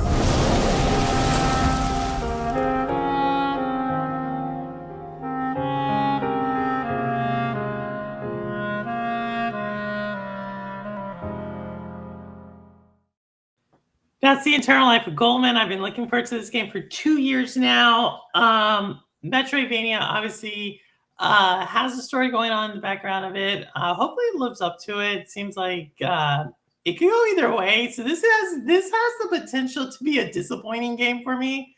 But right now it is high. It is higher than it would have been otherwise if it was last year. Because this one we were kind of waiting to see if it was going to launch in 2025. It did not. But Eternal Life of Goldman, I've been looking for it. Like Metroidvanias obviously represent a strong part of my gaming DNA. If Marathon's not even not on my list. So much creativity and heart in these indies. I love it. I love it. I know. That's why it goes so high on my list. And Ron Slusher, how are you doing? We have a lot of Mario Kart racers in chat, so just let us know when you want to go head to head in that one, because we have people there. But no, that is The Eternal Life of Goldman. Again, it has that theme of like, what is the story it's trying to tell? Again, if it does, the trailers right now are setting it up to be like a deeper story. Like if you've seen the trailers for this thing, like there's commentary in the background that makes it seem like much darker than just like this kiddish game. But I'm not sure if that's just to get people into it. So that's why I said I like the art style. You got to come through on the story. Like I'm not all like I'm the type who likes literary novels. I like literary games, like where it's like there's something you're telling me about the human experience. I'm hoping for that here. I placed it here because of that potential. If it does not deliver on that, I will not. It could be a disappointing game for 2026. I'm not kidding on that. But right now, it is number 7. It is I don't think I have it pre-ordered because it just says coming soon or something like that. But it is like ready to go as soon as it drops for pre-order. Are all of us members in the chat? I think so. I may be here dead on arrival list. Which one? That one, Noisy? I hope not. I like retro games, so if it's good, I'll check it out. Yeah, it could be. With no marathon, this list is invalid. Oh my goodness. I can't remember marathon. I can't. Y'all keep bringing it up. I think I like how it looks, but I can't remember what it is about. So that is The Eternal Life of Goldman. Now, this next one is another game that I've talked a lot about, games that live in this universe. And I think what they are doing with this storytelling is really good. Like, I'm really a big fan of the publisher who's pushing this out. I hope this one does really well. And I don't have a trailer because all the trailers for this game are all like 5 minutes long. And I couldn't upload anything longer than 2.5 minutes. So I'll have to talk through this one as best I can. But that is Onimusha Way of the Sword. So Onimusha lives in the same world as Kunutsigami Path of the Goddess. This is an action adventure hack and slash game. I love hack and slash. It's probably up there with Metroidvanias, hack and slash Metroidvanias, puzzle games, and third person action shooters. Those are my games, right? Those are all of my games. I can basically like line up into that category. Onimusha Way of the Sword looks to be, for me at least, it's up there for me, right? This is like my number. I don't even know what number we're on right now, but it's up there for me. I'm really excited about it. And it's okay if you're not. It's okay if you're not. I think this one throws some people for a loop there. But for me, Onimusha is it's kind of like Kunutsigami Path of the Goddess. They were both games. That was a game I was looking forward to that didn't make a lot of waves, and Capcom is doubling down and giving us this one. So I'll be playing it. I liked Kunutsigami, and this one, like they're all related. They're all related. So hopefully you like it. Oh, it's a shooter by the makers of Destiny. That's fun. Oh, is this Marathon? Tin like hype. Hey, Lens, how are you? Hey, Spartan, thank you so much for that. Thank you for being there. And thank you for gifting. Is Marvel Tokens my definitive? I don't even know which one that is. This is number 3 under the other Capcom game section. Oh my goodness. Oh my goodness. Well, it's up there for me. And so hopefully you'll like it. All right. Here we go. Now, and I don't even know what number. I think that was number 6. I think that's number 6. Here's number 5. Number 5 is going to probably be a surprise again. And there's a reason why number 5 is number 5 and number 8 is number 8. That's all I'm going to tell you. It's the only hint you get. There's a reason number 5 is number 5 and number 8 is number 8. And here we go. So number 8 or number 5. Let's see.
All right, so that's End of Abyss. Now, if you saw that, that to me gives me more of like that Little Nightmares feel because it is a one-player experience. And it does seem like it is a twin stick shooter, so it's going to be a little different. But it does seem like it has a puzzle to it. It is creepier. And so that's why I said that's why it's number 8. I know Noisy is saying that they believe Reanimal will deliver, and Reanimal has the opportunity to be my game of the year next year. I'm not lying. Like, it's set up that way. But I feel like End of Abyss isn't getting the same type of attention. I don't know why. It, to me, has the same, like, kind of DNA in it as Little Nightmares, as well as Reanimal. And I wanted to give it a little bit of attention in this one. So it's moved way up. But, you know, it's moving up for me. And, yeah, so that is my number. Where are we? Number 5 for me. Like, again, they have the same DNA. If you can see, I still like that type of game. It just really has to do with the fact that I'm not sure Reanimal can deliver, but I understand some of y'all think it can. And who knows, it may be my game of the year for 2025 or 2026. But right now, End of Abyss is actually one that I'm a little bit more excited about just because, for one, you have a gun, so you're a little bit more action-oriented. And 2, I think it's just as creepy as Reanimal, except that, like I said, it's gonna, we'll see if it has the puzzle mechanic, but maybe you're switching out the puzzle mechanic for the action mechanic. I don't know yet. More to come as that one gets closer to launch date. But that is End of Abyss, and it's number 5 for me. All right, here we go. Number 4. All right, so now this one, I know it's gonna throw you. This one I've not shown. So I was surprised when I was doing my grading metric. This game has been on my radar now for a little time. And the more I saw it, I was like, this game has the potential to be like album of the year. And yeah, I think that's why I'm gonna do it. So if you are into like the game that comes to mind, I don't want to ruin it for you. I don't want to ruin it for you. But this one is definitely, oh, do not tell me. Yes, I do have the trailer for this one. I don't know. Hopefully you find this one exciting. I'm super excited for this. It's obviously number 4 for a reason. Maybe it doesn't live up to the hype. Maybe it is also one that's going to be the most disappointing game for me. But yes, here is my number 4 most looked forward to game for 2026. Let's go. Here we go.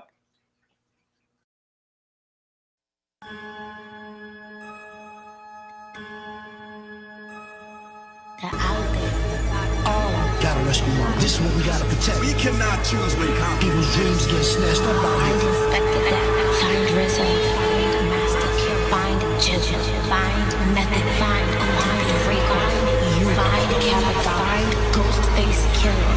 Where is the Wu-tang clan? Find them.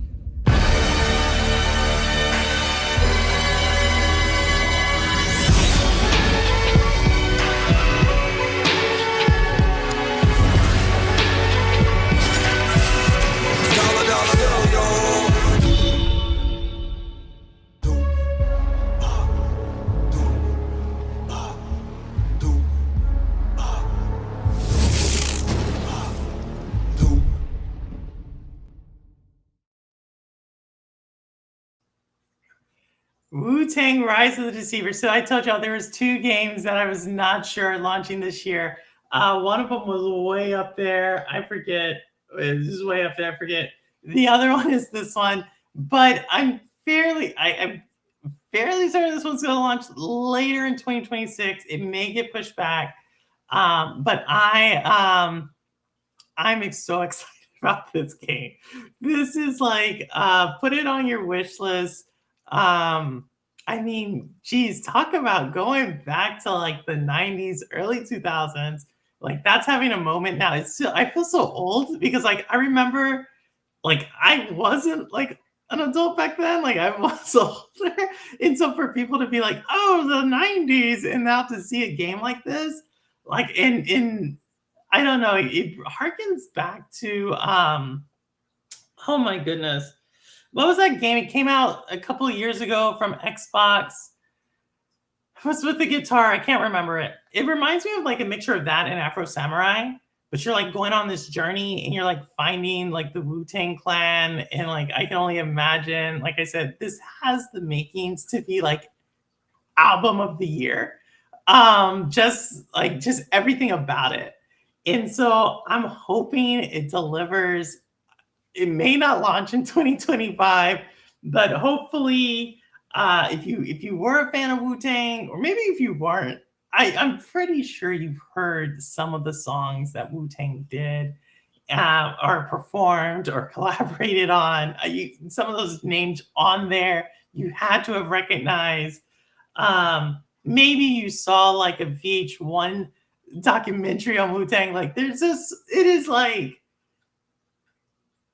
I mean, people say now, like they will be like, oh, this artist or this thing is a vibe. Like Wu-Tang was whatever is higher than a vibe. You know what I mean? Like it wasn't even just a moment. It is like part of like canon in music, like so much hip hop music, everything. And so to see a game coming back out that they're a part of, especially after this long, like I don't know about y'all, but like to me, the expectations are sky high for me on this one. So that's why it's number 4 for me. Hi-Fi Rush, yes, Hi-Fi Rush is the one, Ron Slusher. Hopefully we get some new music as well. Exactly, Noisy. That's what I'm saying. There's just so much there's a crossover potential there. As someone who likes art and music, art in games, I'm going to be like really focused in on this. So we shall see. That's my number 4. Again, any of the top 10 are all awesome, but that's my number 4 personally, just because you're bringing in music, you're bringing in like like just like a memory in something, and you're bringing in like a gameplay mechanic that I resonate with, which is kind of like this hack and slash action adventure type of stuff. Yeah, it's going to be hard for it not to be in my top 10. It made my top 5, but any of the top 10 could have easily moved around. All right, so that is my number 4. I was working full time in 1990. I was serving our U.S. government in 1990. How about that? My U.S. government back then. All right, so we just did it. We did number. That was number 4.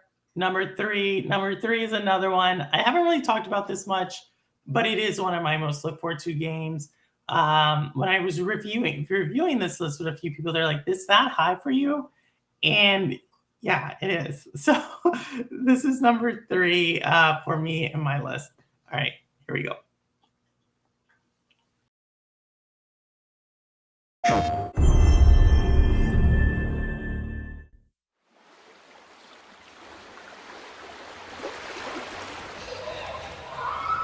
It always comes back to this.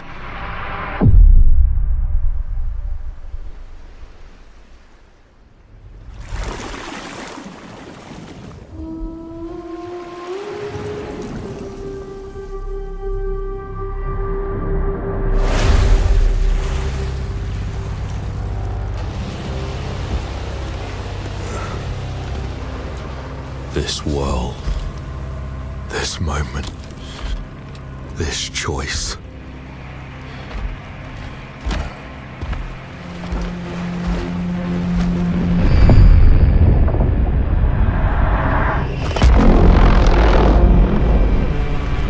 Every time the sun dies, madness reigns. Then everything begins again.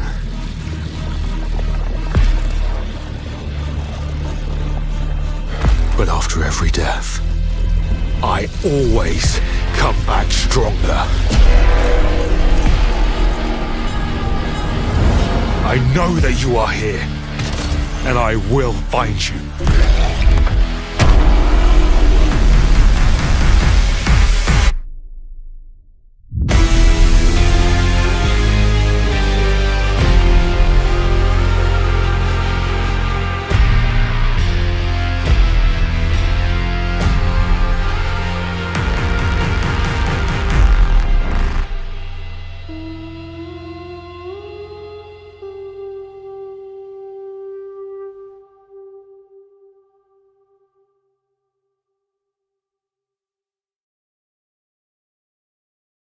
PlayStation.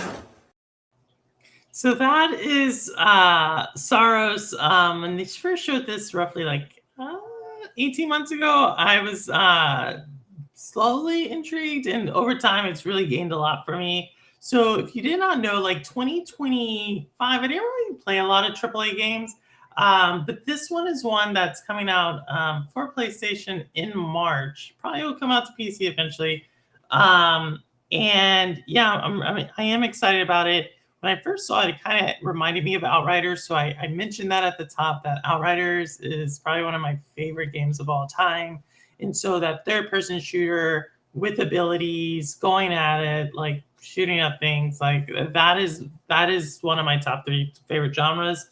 So it's no surprise that, in my opinion, the best game of that type of gameplay is launching. It would be in my top 3 for this year. That's not to say that there aren't others. It's just to say that I thought that, as far as the IP and the way it looked and everything else, I thought it was the best of the third-person shooters for 2026, and that's why I put it there. But maybe there's others. But for me, that's the top one. That's an upgraded Returnal, and a lot of people like Returnal. I never played Returnal, but I'm excited for it. You know what I mean? I am excited. It looked interesting, but outside of Hades, just never really been a fan of roguelikes.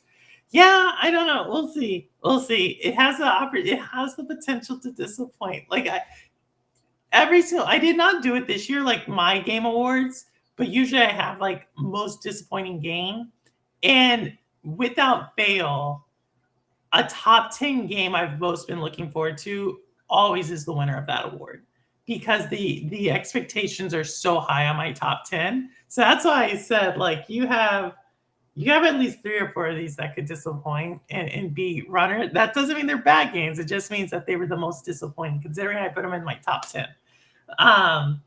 So we'll see. That is my number 3, Saros. All right, number 2. Number 2 doesn't have a trailer because I think the shortest trailer I found for number 2 was 6 minutes. But it is my second most looked favorite game. So if you actually are keeping track, right, you had, like, I guess y'all said a cultural moment, right, is the number 4.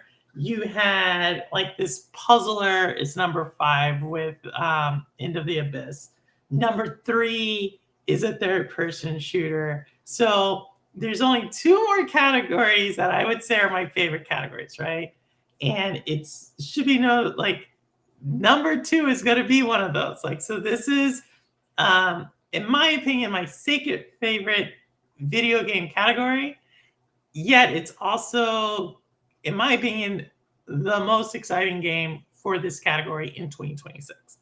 All right, so I don't have a video for it, but I do have a thumbnail, and I'll talk to you through it a little bit. Let me make sure. I don't believe I have a video for that one. Yeah, I don't. All right. Here we go. Phantom Blade Zero. All right, hack and slash game mixed in with like combos that is coming out of China. The reason it's so high on my list, again, is because I am a hack and slash fan.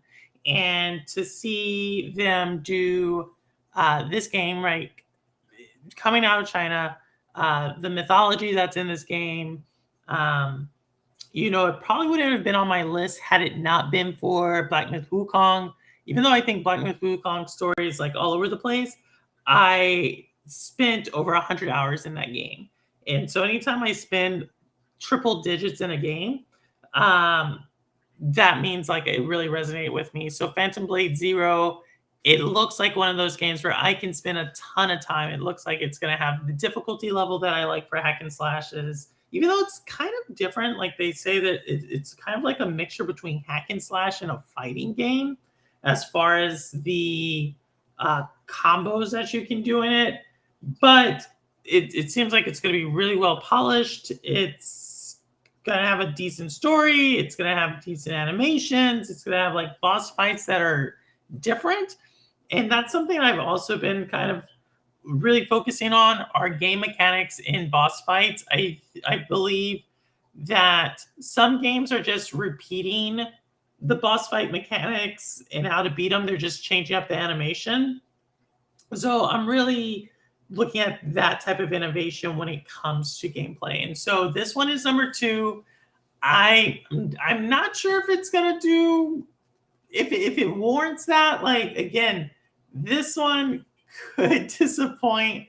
It reminds me of a little bit, last year there was another game I put in my top 10 that was similar, kind of like it was like the Ronin game.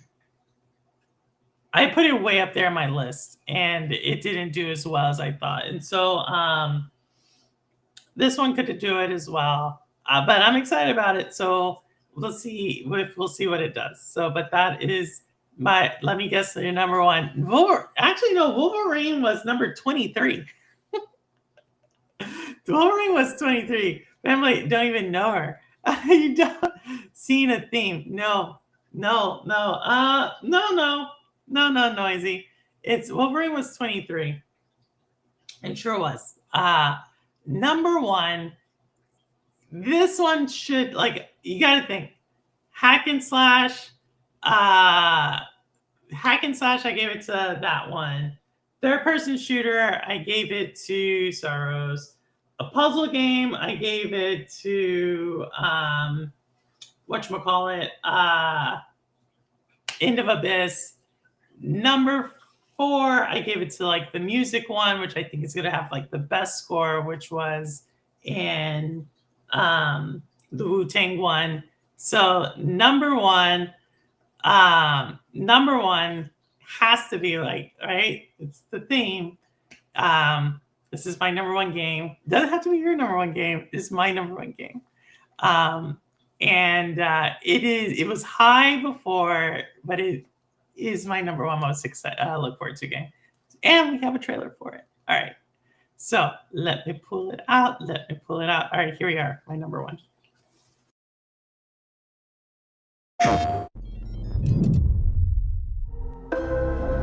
You awaken.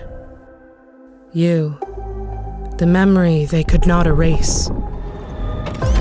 You tread long forgotten paths.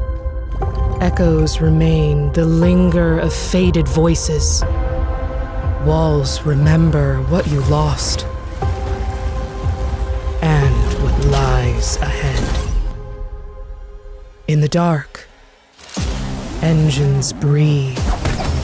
In the shadows, they watch. Some will aid, some will hunt. And each time you return, this world remembers. Fragments of your past, stitched back together. Every step forward, a memory awakens, and each of those memories is what shapes you.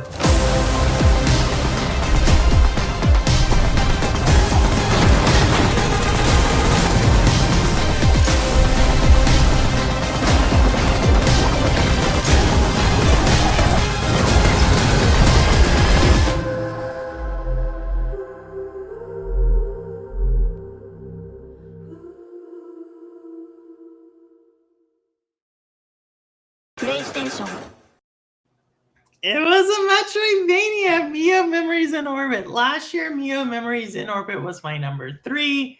I got delayed until literally in 3 weeks.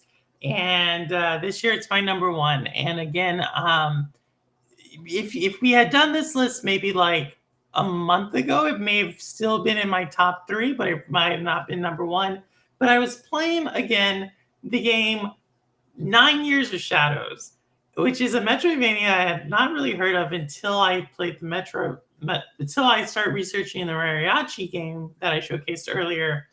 And I realized like Metroidvanias are stuff that's like very core to my gaming DNA. And it's something that takes me back to like NES when I first started playing, like I guess the first types of Metroidvanias.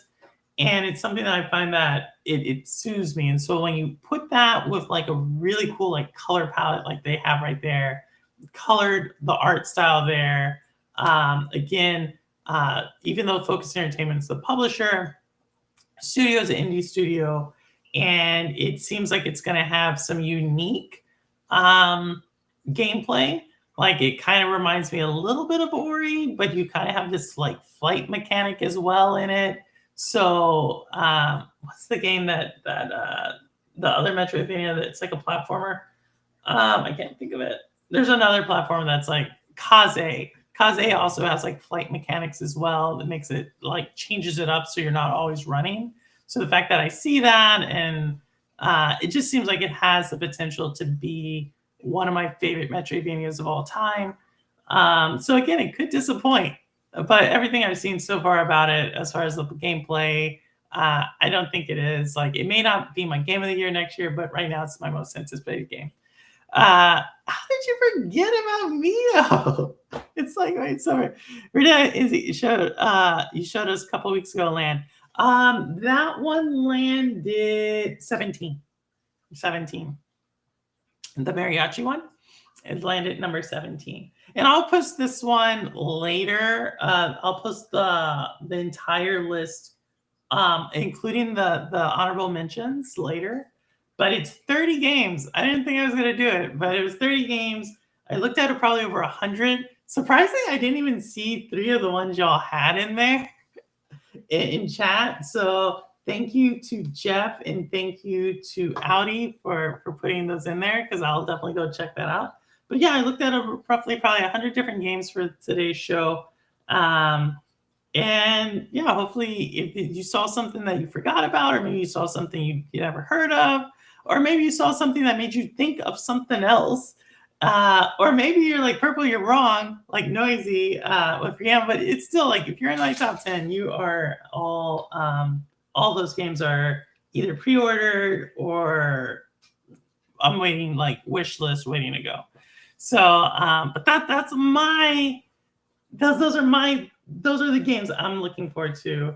And yeah, and again, as far as gameplay, you know, Saturday, Sundays, will not be doing that for some time, given the water damage in the basement. That's where my studio is set up. But I will be able to do this, you know, in the office. I was really surprised that the Chromebook handled all the videos and everything that was going on. And who knows, I might end up, after they do the investigation with the insurance company, I might bring the PC up here. I don't know about that. Like, I'm still like, I don't know. It took a lot out of me when they ripped everything up down there. So, you won't see me doing any gameplay stuff for at least another week. Like I said, I may do it next week. I don't know that yet, but at least for now, I don't see myself streaming gameplay for the foreseeable future, but that could change. Did you play Cocoon? Yes, I did. It does. The color does remind. I think Cocoon was more puzzler than Metroidvania. So not that that's a bad thing, right? Like puzzle games are also, it's one of my top 4 genres, but I felt like Cocoon was more of a puzzler. And I felt like what I liked about Cocoon was the world within worlds. I thought that was interesting how each of the worlds were like connected, and then you could like come out of a world to go into another world. I'm trying to think of another puzzle game that does something similar to that. A little bit. Cocoon reminded me of Gorogoa, but different. I don't know if you played Gorogoa. But Gorogoa is another one where you're like using a picture, and sometimes you have to go within that picture to do something to come outside of the picture.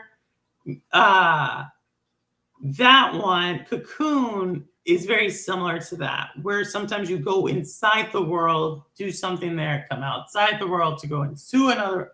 They're very Solar Ash. Are you still good for tomorrow? I should be wit. I should be. Hit me up because they're doing the inventory tomorrow. So that's either going to be really, really quick or really, really not quick. But wait, when's our thing? 3 p.m. I should be. That's a call. Fell asleep for a few minutes. No worries, eh? Like too many games on my brain. Wait, Solar Ash? I don't know Solar Ash. But I'll write it down. I'm old. I'm like, I'll write it down. So y'all gave me a couple of different games to kind of go check out. Where's your full list posted on your website? I would love, if y'all have full lists, please post them in the Discord. And whoever played the bingo game, please let me know. Or if you just wanted to show me your card list, I would love to see how close you got. And yeah, if there's something I did not name that you thought should have been there, please let me know that too. Like I said, it's all about one, sharing like really games you're excited about and getting excited about that.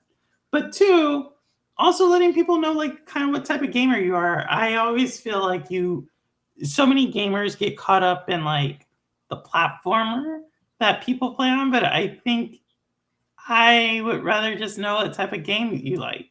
It's kind of like when I talk to people who read books. Like, I don't really care if you read it on a Kindle, an audiobook, or like the physical book, but I do care like what kind of stories you like and stuff. And so I feel like the same thing with games. Like, what kind of games do you like?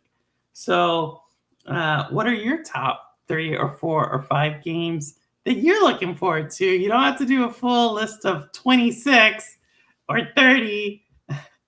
But I would love to, like, what are your top, 2 or 3 games you're looking forward to for 2026? The ponytail looks nice. This one? Oh my goodness. Thanks, Spartan. It's my hair's a little, normally I have my headphones, but I didn't, they're here. So, but I don't have the cord to connect it to here, but normally I would have liked to, I like the headphones now because I don't like when I don't have my earrings on, but I don't know. I'm kind of going pretty tomboyish right now. So we'll see. Hey, David Wilson, how are you? Hey, Daytona, how are you? Y'all just missed our list, our top 20, it's actually the top 30. Top 30. We did 26 numbered, but we gave 4 honorable mentions. So 27, 28, 29, 30. And yeah, so that's where we're at. All since last year. I know, Dave Wilson, it's been a whole year. Hopefully y'all stayed safe for the New Year's. I definitely did. I went to sleep early. Forza and Fable. Oh, really? That's super cool. So racing game and Fable. Fable was there too for me. Fable was initially in my top 26. And then eventually I was like, I'm not going to play Fable. But Fable could have easily been in the 26. It could have easily been in the 26 list. But I don't think it would have made my top 10. I think 2 years ago, it would have probably been in the top 15. But a lot of what my list was based upon is the category of games. So I actually did, what games do I spend time with? So that's why I said, if you notice the last 5 were all from a different genre. And if you actually go down that list, you'll see that the games are kind of grouped by genre. And so there's like maybe a puzzler here, but you won't see a puzzler again for like another 6 or 7 slots. That was kind of deliberate to help me like rate them. So I looked at what's the genre and how much time do I spend in that genre? And then if you're in one of my top 3 or 4 genres, obviously that helped you. If you're not really in my top 3 or 4 genres, that didn't really help you. So surprisingly, Mario Kart does put the racing genre higher, but I think it's because I like playing with the community. It's not like I would play a racing game just to play it. So I think that's why I didn't put a racer up there, but maybe I should have now that you say that. And then Fable, none of the games were like Fable for me. So that's why I did. It was discriminated against because of the grading bias I had, but doesn't mean it's bad. Are you going to have other people on tonight? Sure, you can come on, Audi. If you want to come on. Fable wouldn't be on my list if it wasn't being done by Playground Games. So you're really into... I like that. I love it when people have like a studio they follow. I really do. Top 30 is crazy condensed version. What do you want? What do you want, Dave Wilson? Tell me a number and I'll tell you what you got. And I will list this here. And I wish I had my head... let me try this. Let me see if I can do this Bluetooth-wise. Let me see if I can do this. Let me see if I can do this via Bluetooth, because that would actually help solve something.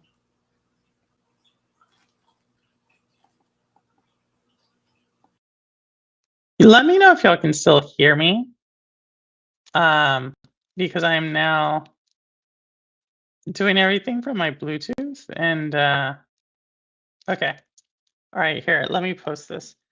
63. I didn't do 63 games. I think I did that wrong. I was like, I didn't do 63 games. But let me post this in case y'all want to come in, because I've been talking for 2 hours. That's kind of hard to do. So hold on. Let me give you this. Hold on. There we go.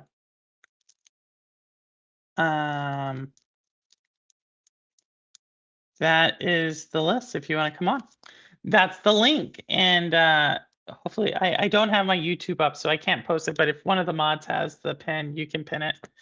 Laugh out 17. That's my lucky number. 17 was Mariachi Legends. Mariachi Legends was 17. We actually had a trailer for that one. So yeah, 17 was Mariachi Legends. I'll actually do the entire list from the top if you want, just really quick. For y'all who, what was number 8 again? You know what number 8 was, Noisy. Number 8 was Reanimal. I'll do the entire list from the top. All right, so honorable mentions were the 4 honorable mentions, and we'll bring in Audi here. But hey, Audi, look at Audi with the face reveal again. How are you, Audi? Oh, I can't hear. Can y'all hear? I can't hear Audi, but it could be me. It could be me. Say something, Audi. No, Audi's not. Well, Audi, while we get your mic, if y'all can hear Audi, let me know, because it could be me, because I went on the headset. Why, Mary? Can you hear me now? I can hear you now. I can hear you now, Audi. How are you? I'm doing good. How are you? Doing well. I mean, so Audi was funny, because when I was at my 30, you were at your like 1 and 2, and it seems like we were doing this. Now you're going up. So I thought that was really cool. But Audi, I'm gonna recap the entire list, because David Wilson, just for anybody who came in here, I'm gonna recap the entire list from our starting with our honorable mentions. Honorable mentions were Grand Theft Auto 6, Game of Thrones, War of Westeros, Crimson Desert, No Rest for the Wicked. Those were the honorable mentions. 26 on down. Okay, so here we go. 26, Order of the Sinking Star. 25, Bradley the Badger. 24, 007 First Light. 23, Marvel Wolverine. 22, Directive 8020. 21, Infinitesimals. 20, Control Resonant. 19, Orbitals. 18, Mouse PI.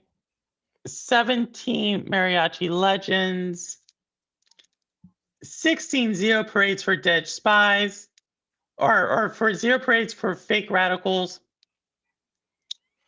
15, Armatus. 14, Diablo. 13, Mario Tennis. 12 was Tomb Raider. 11, Coven of the Chicken Foot.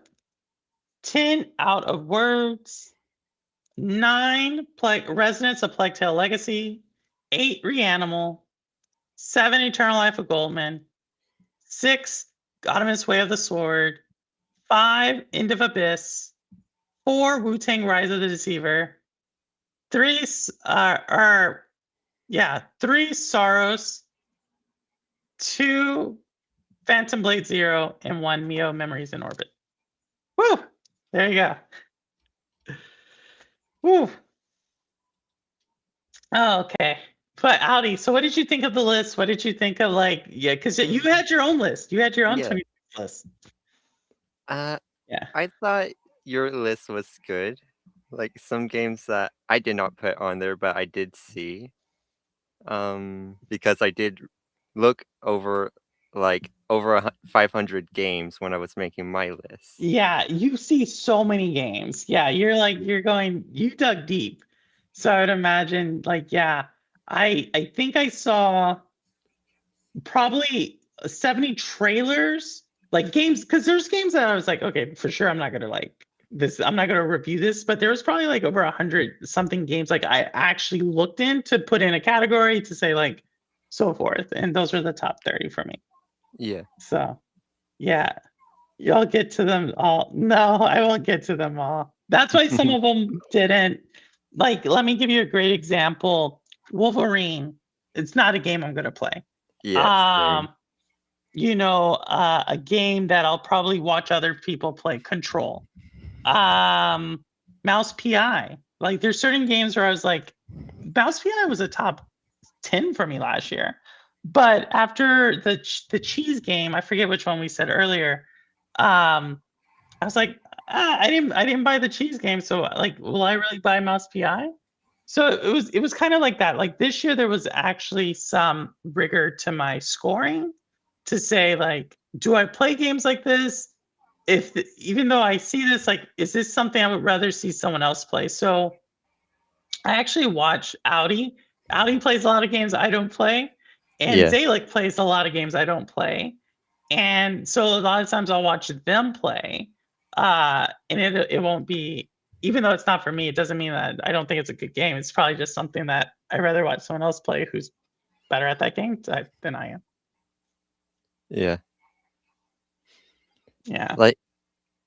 I was surprised on your number one. Mia? Really? Why? Yeah. Because I personally just didn't see you liking that kind of game, even though it is a Metrovania. Mhm. But it just didn't seem like it's a game that you would like within that genre. Yeah, I mean, so initially I was and I think I mentioned this a few weeks ago, I was really nervous because I could not think of a lot of Metroidvanias. I knew Mio was always going to be up there for me. Yeah.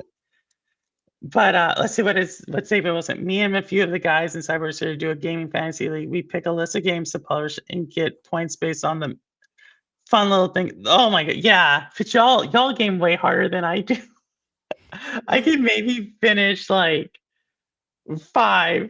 in a year.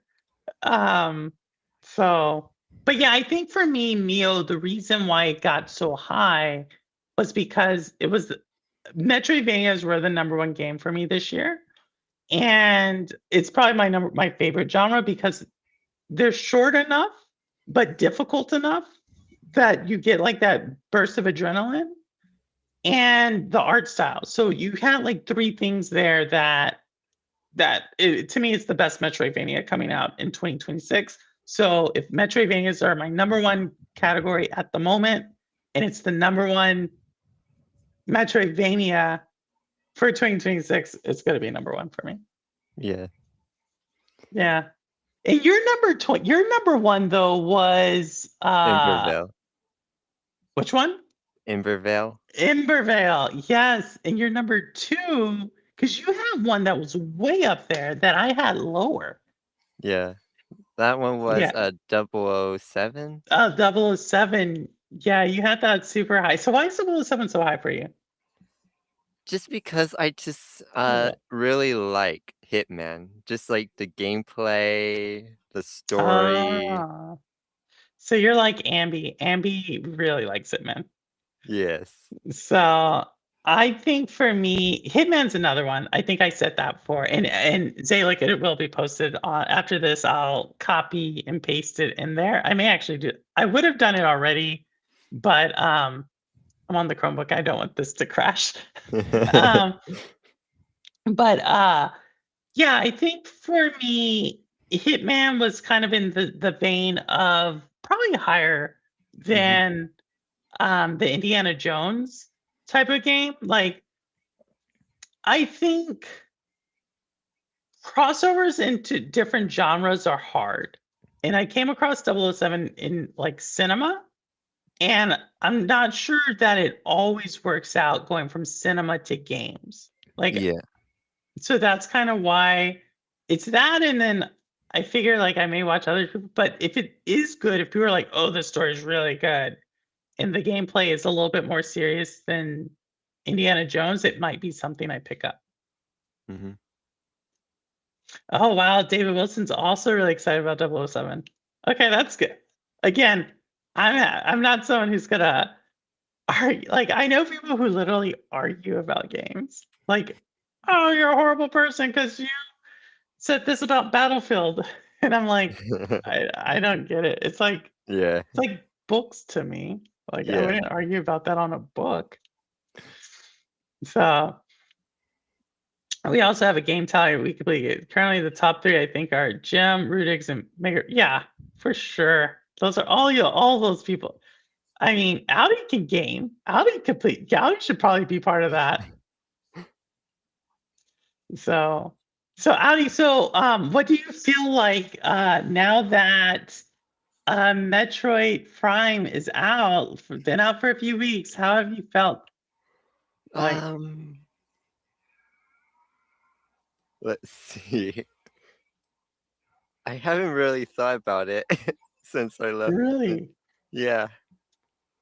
But it's a good game. I think it did good. But that's it. Like so you left Nintendo, so you were not happy with it. Were you a full-time employee of Nintendo or a contract employee of Nintendo? Contract, and you didn't want to try to stay there? Nah, I just bought out the rest of the remaining of my contract. Oh wow. But you already landed somewhere else. Yeah. Okay. That's still cool. So I don't know. Nintendo, like, I've been happy with Mario Kart. I obviously put Mario Tennis in my top 13. So I'm excited about that. But I didn't do Metroid. But I did see Geek the Sneak is playing a ton of Metroid Prime. And someone else in my Nintendo friends list is playing a ton of Metroid Prime. Yeah. So, yeah. What books have you been reading? Oh my goodness. So I just started a book called Flesh. It won the Booker Award for 2025. And I'm reading another book that won the Pulitzer in 2024. I'm about to start that one. That's a take on Huckleberry Finn, but from a different side, not from Huckleberry's perspective. So yeah. So a lot of those types of books. Why? I was just curious. Oh, yeah, that's why one of the things that I'm trying to put more time towards reading, Yeah. just because I realize that I used to read a lot. And when I say I used to read, it's like 40 years ago. 30 something years ago, I used to read a lot. And now there's something that because of work, I believe my reading and writing skills have like diminished. And that doesn't mean that I can't read Yeah. or I can't write. But I feel like when you go to school and you are like trying to read 100, 200 pages a night for something, you're like Yeah. skimming for things. Or when you're writing, like I write really good bulleted lists, like the military and consulting has made me write really good, like to the point.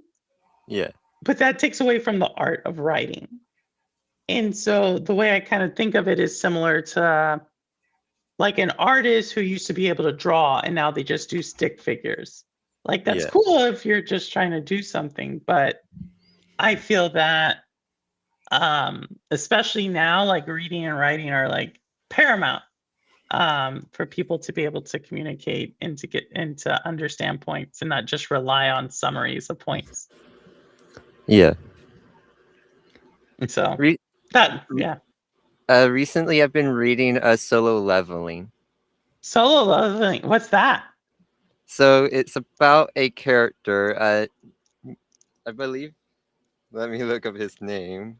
But it's basically he is the world's weakest hunter in this world, but then he became the world's strongest. Oh. So what type of genre is this? Is this sci-fi? It's set in modern day Seoul, but a altered take on it with powers and all of that. Ah, so it's alt reality in Seoul, South Korea. Yeah. I would like that. I like Seoul a lot. I think Seoul is underrated as a Yeah. major city in the world.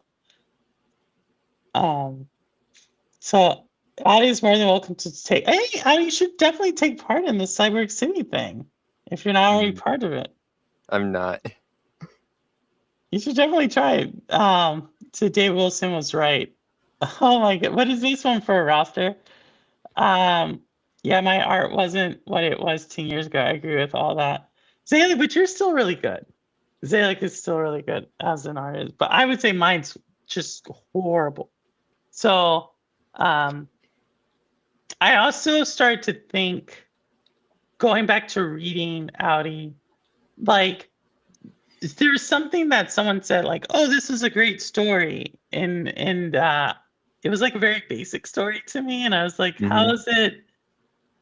Like, how is it really great?" Like you start asking questions about like character development, and I think we've I don't know what's happened in the world, but I think we've lost our ability to really analyze stuff, and so again, that's why I'm now dedicating myself to again diving deep into like where you like you leave away with something where you're thinking and you're like it isn't as clear cut as like, oh yeah, this led to that. Like that's where's the reflection in that? I think society can benefit. Right now we rely so much on other people.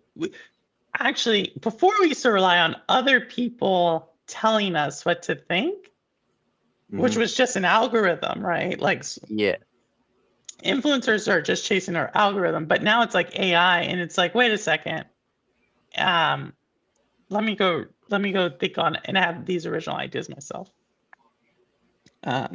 So I'll probably be gaming You'll also notice that out of the top 10, only like 2 of those games are like probably mega games, because I'm trying to devote more time towards reading that I probably had sacrificed in the past. You're finally reading The Art of War? Really? I read The Art of War in college because I went to like a military school for college. So that's not something I would like read like that. I think it's like you take like I would take like a chapter and dissect it or something. But that's what I mean. Like you take like a certain if I'm reading, oh my goodness. Well, like we were reading to answer questions, or you're reading to answer an essay or something. But like I don't think we read to just read. It's like playing a video game and only playing like a level or something. I haven't played Cyberpunk yet. Oh, I haven't either, but I want to. It's on sale for Nintendo. Have you played Cyberpunk, Adam? I've drop on and off on Cyberpunk. I play it for a little bit, then I just stop. Oh then my I goodness. resume. It's on It's on sale, and I wanted to get it, but it's like I don't know. Like I'm finishing up Pikmin right now. Like I'll probably, if I wanted to, I could finish it like tomorrow. But I know I'm at the end, and it's like, oh, I don't want to finish this yet. But I don't want to start Cyberpunk because I got MIO coming out in literally like 3 weeks. And then after that, I have Reanimal coming out. And then after that, I think there's another Mario Tennis is coming out. And then Saros is coming out. So it's like, and then I have to read like, I'm pushing myself to finish a book a month. And so, yeah, like I don't, it has to be one of those times where I don't have anything lined up. Yeah. Yeah, but no, that's my world, Allie. So, Allie, I heard you're getting engaged. Yes. You okay? So tell us about this. So what to say about it? So next month we're actually gonna be traveling to Louisiana. Where you're from? Uh-huh. You're from Louisiana. And where's she from? He is from Japan. Oh, he's from Japan. Okay, so he's from Japan. How did y'all meet? And just walking by. So wow. So you're just, that's super random. So you just like walked around and it was just like love at first sight. Kind of, yeah. Okay, so and then how long have y'all known each other? About 3 years. Okay, so that's not bad. Yeah. That's not bad. So you're gonna go to Louisiana, and is this like a planned like? Are y'all? Wait. You're getting married in Louisiana? Yes. Oh my goodness. And then you're going back. Are you gonna live in Japan or here? We're planning to move to the US. Okay. That's exciting. I know, Dave Wilson, it is. It's like a love story. I mean, this is the second or third one we've had. We had like the Crystal Reaver love story, which was controversial. And then we have the Audi and what's his name? Could you say? Jacob. Oh, it's Jacob. Okay. Yeah, it translates to Jacob.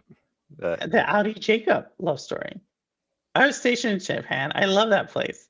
I remember, Ron, you said that, right? Ron was Ron, you're Navy, right? It makes sense. I would imagine there's very few Army presence in Japan. It's in Okinawa, as well as the Air Force is in Okinawa. But this one, I don't know. It's changed so much since I was in.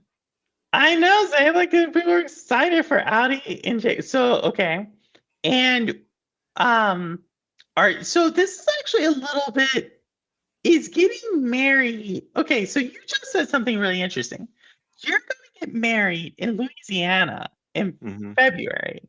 Yes. Isn't like half of February in Louisiana really busy with something else? I don't remember. It's been a long time since. It rhymes with like Mardi Gras. Did you not think that one That No. was. But I am I didn't. wrong? Isn't that going on throughout like, or Yeah, is I that do more think it like is. a New Orleans thing, not like a Louisiana proper thing? I heard of it before when I did live there, but How is this possible? How did you mean you heard of it before? It's huge.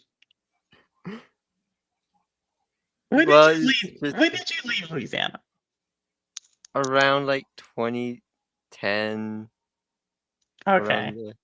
So yeah, Okay. Is Audi in Japan right now? yes. Yes. Yeah. And so you're doing this. So what type of what? So get us excited. Like, what's going on? Like, what are y'all like going to like fly So in shotgun wedding, or is this like a big like plantation type wedding? Like, what like what's going it's on here? gonna be at a venue Okay. in Shreveport. So which is the city that I was born in. Right. We're gonna meet my family over there. So it's the first time? Yeah. Oh my god, are y'all nervous? Is this like something like it's like surprise, we're getting married, or is this something like, oh, we're looking forward to meeting Jacob and blah, blah, blah. Like, how's this gonna play out? It's gonna be a surprise. Oh, Yeah. so Without like besides a very set few individuals that I have told. in your family. Yeah.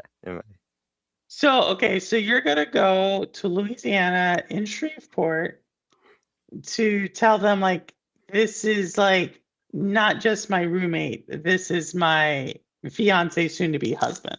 Yeah. How do you think that's gonna go? It's gonna be a shock for sure. But hopefully it goes good. Okay. So like what is the worst thing that could happen? Like from my mom in particular, her not approving of it because of how she was taught and raised. But you've come out to her before.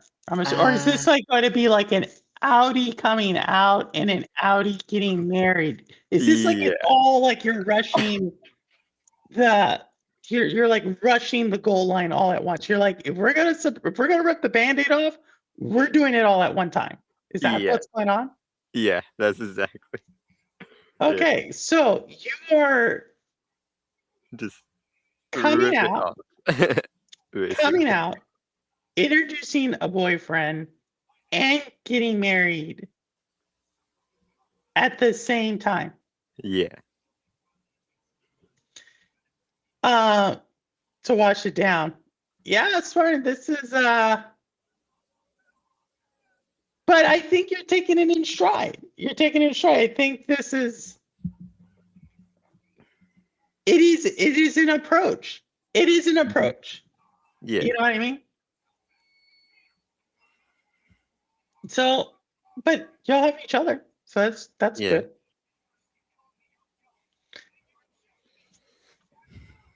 So, all right.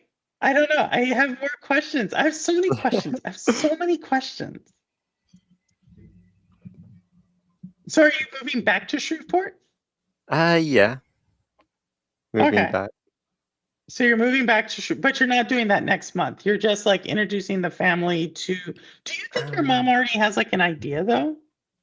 I think she does. Okay, so you think it does. And is there any reason why you've like said, I want to wait till now to tell her? I feel like I'm a talk show host right now. I feel like I'm a talk show. I feel like I should have like in behind backstage, we have Audie's mother. Like I feel like this is like a Shades of Purple first. But yes. is to be lived. I wish you the best of luck, both in loving and with the big reveal wedding. Yeah, I would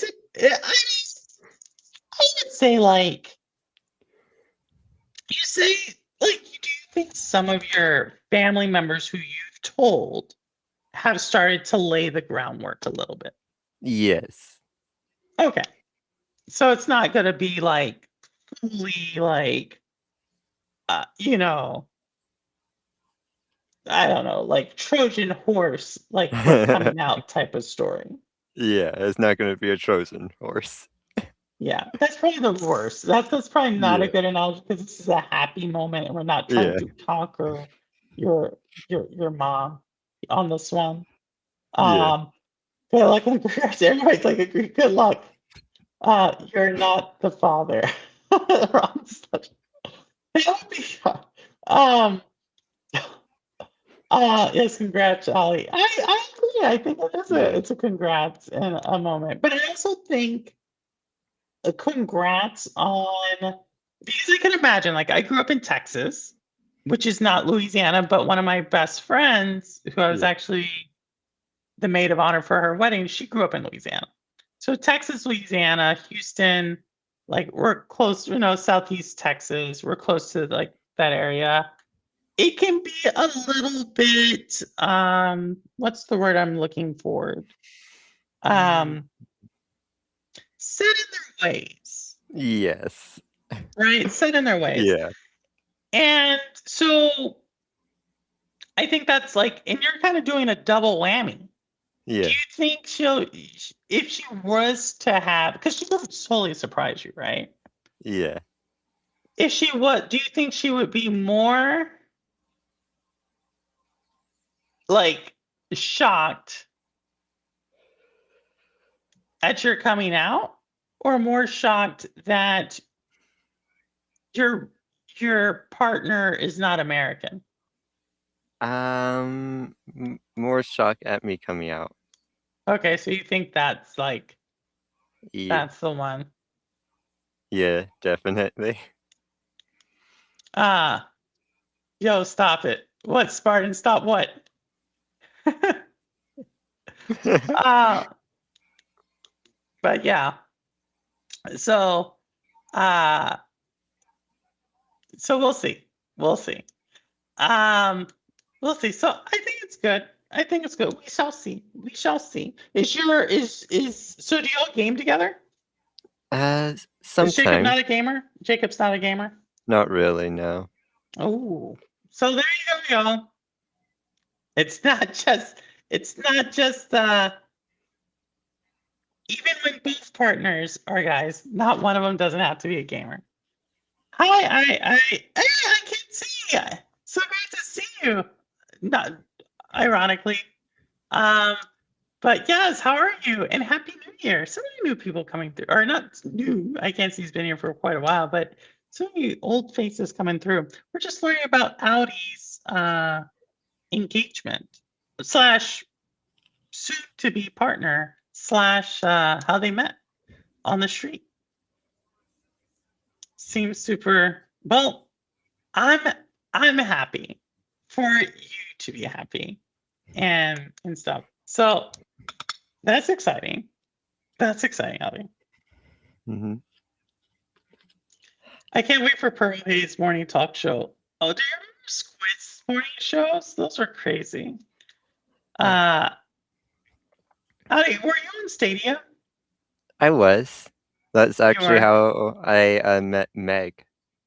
Oh, so many people came through Meg's channel. That's how I met Zalik. Met you. Meg is like a staple, but she streams during the day. Yeah. So it's so hard for me to like catch her now. Happy New Year. Yes, Happy New Year's. Doing well. Been working on the Lego Game Boy. Oh, wow, you got the Lego Game Boy? Obviously, purple if he's working on it. I don't know. That's super cool. I mentioned this earlier during your stream that I'm thinking about starting a podcast. Do it. Do it. Okay. You should do it. Definitely do it. What do you know? Like, what type of angles? Is it just gaming news? Is it like because you're a game developer, Yeah, so like you could like that's a really cool angle. it Not would too many be people. talking about the industry, breaking down trailers, and basically it's just like looking beyond the hype, like Beyond what's the hype. like not factoring in the hype, like what can we learn from the trailers? Ooh, I like this. I like this. So what do you think of what do you think of my commentary on Reanimal versus Little Nightmares 3? I think it's apt. Yeah, it's accurate. Yeah. I don't know.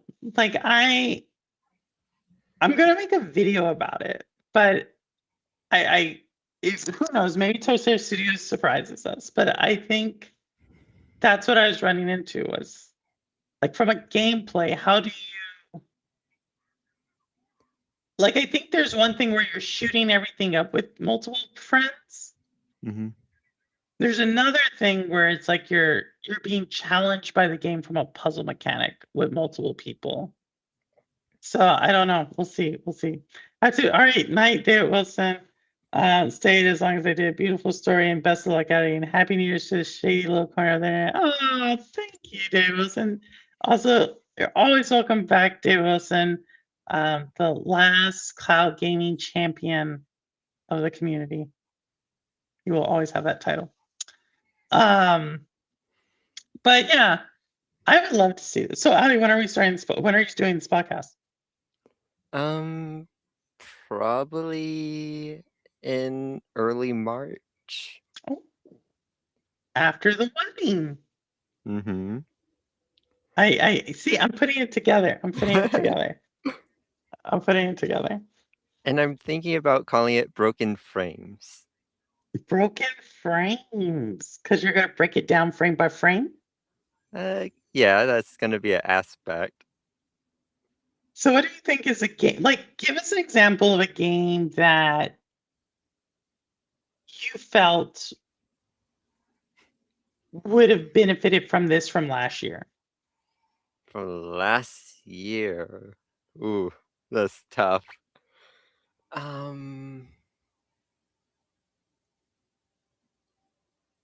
Off the top of my head, Expedition. But Expedition did amazing. Yeah, but it was also very hyped up. So you think? So what would you have seen in the Expedition 33 trailer that would have like looked beyond the hype? So, like, one thing that just like immediately from the trailers that I've saw of it is that the frame rate just seemed choppy. Like, of course, that was development, like early on in development still, but so they had time to fix it, and they did from what we got, the final product. And another thing is like just the animations just seemed like a tad bit off. But they fixed it. Yes. No, I mean that. So I think that's so. What you would have said is like they need to fix this, or would you have said, or would you have liked? Yeah, like I would have said that they need to fix it before the game releases. Interesting, interesting. I like this. I like this. So you'd be looking way in advance. So Marathon would be a game you would look at. Yeah. Kind of. Yeah. Interesting. Well, I'm looking forward to it, Adi. I'm looking forward to it. 2027, I actually already know, I think, what my number one game for 2027 is. Okay. Well, no, it's a surprise. You have to wait till next year. Yeah. You have to wait till next year. I actually know my number one and number two. Yeah, I know my number one. For 2027? Yeah, Oh my goodness. it's Exodus. Exodus? Yeah, What is this game? You always give me games like Purple. You would it's a like this game, sci-fi and I'm game. like, Exodus game. Yeah. It's made by Archetype. By former BioWare people. Uh-huh. I'll have to look it up. I'll have to look. I don't want to. Oh, it's Blizzards of the Coast. Is this the? Okay. Okay. I think I remember this. Yeah. I think I remember this. They showed it at the What Game did I Awards. type? There's a former Stadia podcaster on X podcast that I got it. I got it. I can't see. I was like, I don't think there's someone named Gurr, but I understand what you're saying. Pearl, I haven't seen your show since last year. Hope. Hey, Alex, Dave Wilson just came by and said you're one of the leading people in the Cyborg City gaming competition that we're trying to get Audi to join because he games quite a bit as well. So you came up, your name came up earlier in the show. And now we're talking to Audi because if you did not know, besides the face reveal Audi just started doing over the last few weeks, he also just told us that he's going to be getting married, but it's a combo because he's not only going to be getting married, he's going to be introducing his fiance at the same exact time he is getting married, which I think is a good time to do that as well as, I guess, do we still call it coming out? Coming out to his mom. Yeah. It's like a triple event. It's like a triple event.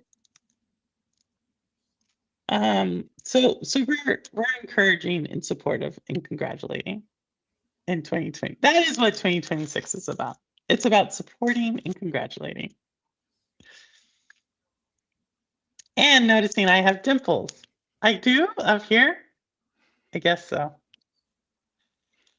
But no, Audi, so what's going on? So Andy's doing your own podcast. Andy's doing his own podcast. So we're all sorts of stuff. And what in the world made you do a 24-hour stream yesterday? Just felt like it. How? I don't know. I just felt like it. I have no words. I have no words. I was just tired, like, because I came in and then I left it on so you could get the watch time, and in case you need it for whatever. Then I left, and because I had to go pick up my car, I had to go get like a pizza, I had to do all this stuff, and then I came back. You were still streaming.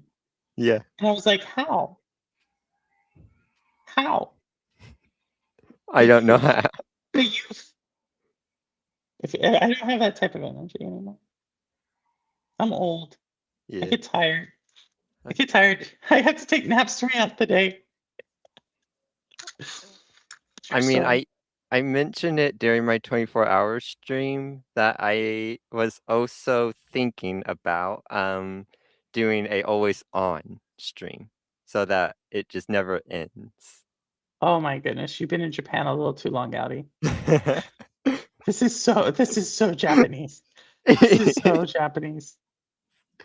It is. So much. I don't know how you stayed up for that. I don't know either, Zay. Like, well, I think he did. What he did that was really smart. Yeah. Is you played each game for like 2 hours or like an hour and a half, and so like that like triggered at least more energy because it wasn't the same. Like if you got like, I would imagine as you're getting tired of one game, you're like pivoting to another game. Yeah. And that's giving you energy. But yeah, that's so crazy. I have dimples too. Certainly you should post them. I actually never thought, I think that's actually something that's developed as I've gotten older. So they may be wrinkles. Yeah. True story. I came and went a few times. The endurance is impressive. It's crazy impressive. Crazy impressive. I think the longest game stream I've done has been an Orcs Must Die one. And I was dying at the end. Literally, we were dying in Orcs Must Die, and I was dying. It was like a 12:30.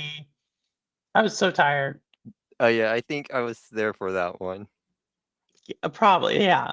Like once it gets like past like 11, so I'm about to I start getting super tired.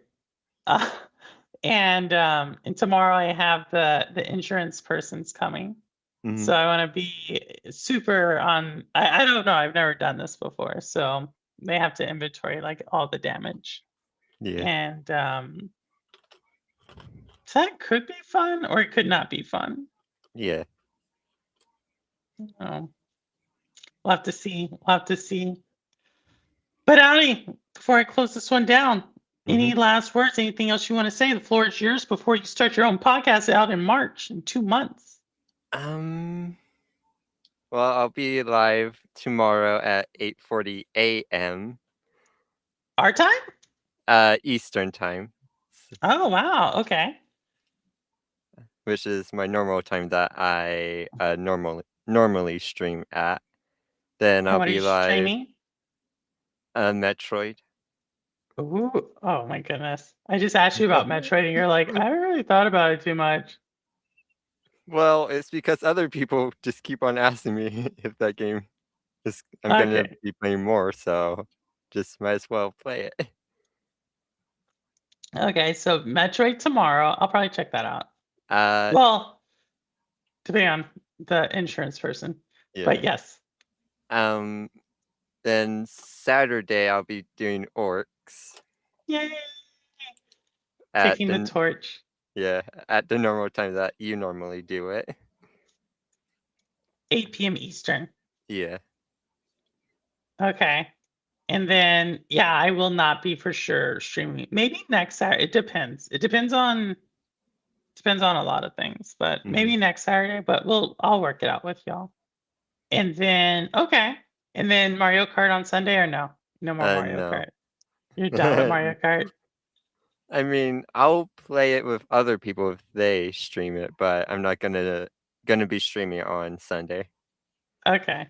What are you gonna be streaming on Sunday? I'm not. Oh, it's your rest day. That's fair. That's fair. Just one day of rest. My goodness, that's impressive. That's impressive. Well, for me, I will not be streaming this weekend. I can promise you all that. I will be trying to join in. Probably not Orcs because the Xbox got both of them. Both of the Xboxes were damaged. So I won't be streaming Orcs, but I will be able to join in on if you all do Sonic or Mario Kart. Looking at you, Rouster and Scott. If y'all do those two, I can join that because the Switch was upstairs. And then next week I will be doing Shades of Purple. I actually don't even know the Shades of Purple I'm going to do next week, but I will be here doing Shades of Purple next week. And then after that, yeah, we'll see. I'll try to get the studio set up again. We'll see. I honestly don't know what's going to happen. Eastern time is the real time. I know that's right. Spartan's down in North Carolina, if I'm not mistaken. Can you join the game even if you don't stream Purple? I can join the chat. But I can't join the game because it's on Xbox and even the PlayStation. So the PlayStation, both Xboxes were down there, and the PC. We're all down there. Now, they're not like totally like there's parts of the basin that were like really ruined. That stuff wasn't totally ruined, but the insurance told me not to touch anything until they finish their investigation. Their inventory and investigation. Yeah. So, yeah. But the Switch, we are likely to do it again, but the Switch 2 cuts out every so often. Oh, no. Yeah, but the Switch 1 on, or so it's just Switch 2 dock. Interesting. You have a defective dock? Maybe? My Switch 2 dock works. Yeah, same with mine. Interesting. Sorry to hear that, Roster. Well, I will be around. I'll try to definitely catch the chat, Zalek, or we'll see. If the inventory, if he's like, hey, you're good to go. We did our inventory, we're done. Theoretically, I could bring the I would probably bring the Series X because that one I like that one better. We can buy stream tomorrow. I'm so excited to debut my new theme song. Of course, I can do stuff on Fridays because Fridays I usually watch you from here. Yeah. So yeah. All right. Well, that's Ari, and that's my schedule, and I'll definitely try to come by. Or maybe if y'all are in my chat, I can come by chat and talk to y'all while y'all game. While y'all cool with that work, say like. Because I definitely can try to do that. Like I said, the last two, you will not believe. So, Ari, while you're here, I'll talk to you about it. So, what happened was on December 19th, there was a wet spot on the carpet. I had a guest over and they were sleeping down there, and they found a wet spot on the carpet. And at first, they thought Remy, who's down there, had peed on the carpet. And so I went down there, but it was like soaked. I was like, this is not like urine, it's like water. And so they then at that point decided to I called a plumber, and the plumber comes and they're like, this could be bad. Like your water's coming from like the wall. So I was like, okay, like, what do you want to do? And then they were like, you're gonna probably need like a sump pump, which is like, I don't know, like $6,000-7,000. I was like, whoa. Before we get to that point, like it's just a little bit of water, and you're telling me it's like $6,000-7,000. Obviously, it's something else. No joke. Within 24 hours. So that's what happened. Like the last time I streamed was that day, like where that was happening. By that Friday, we were in like a full-on emergency. And so then at that point, what they started to realize was like underneath my home is essentially like a ton of water. They don't know how I got there because it's not like my pipe. And so we've been dealing with that. And then eventually over that weekend, because there was like a flood and like snow over that weekend, what was initially just like a little bit of water turned into like 2 to 3 inches of water on the entire, which doesn't seem like a lot. Yeah. But it's a lot. It's a lot. That's a ton of water. Like 3 inches of water over like 2,000 square feet is like a lot of water. Yeah. I didn't know it was that much water, but it's a ton of water. All right, later roster.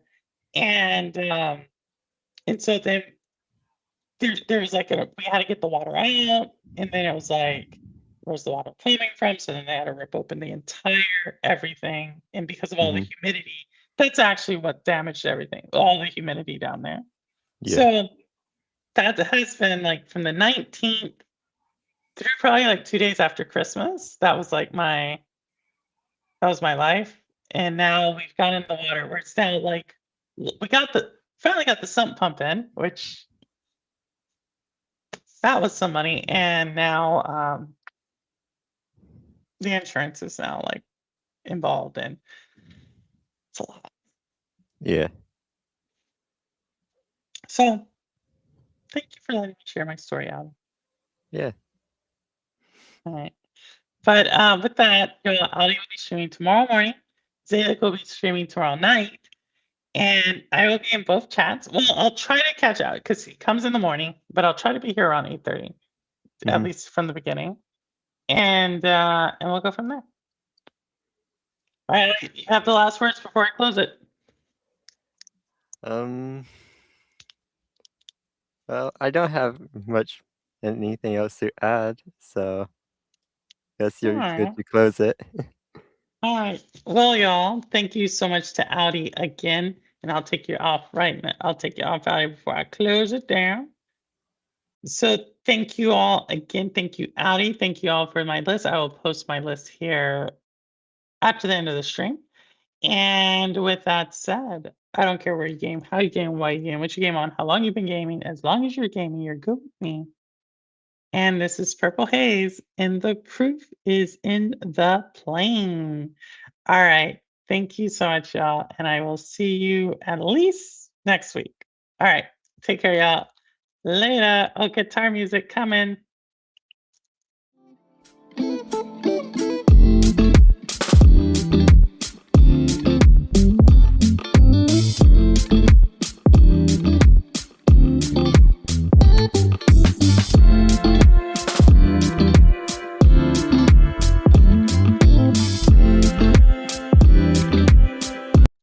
Wait a second. Wait a second. I just saw this. Super chat coming in at the last minute. I think we've only done that like 2 times as I'm closing down. Thank you, thank you, thank you to Spartan. Your dimples always show your excitement. Sorry, but not sorry. Good night. Oh, Spartan, you're oh my goodness. Do they? I guess. Maybe we'll see. Okay, with that said, guitar music. Thank you again, Spartan. You're too sweet. All right. And now we will do guitar music again. All right, later.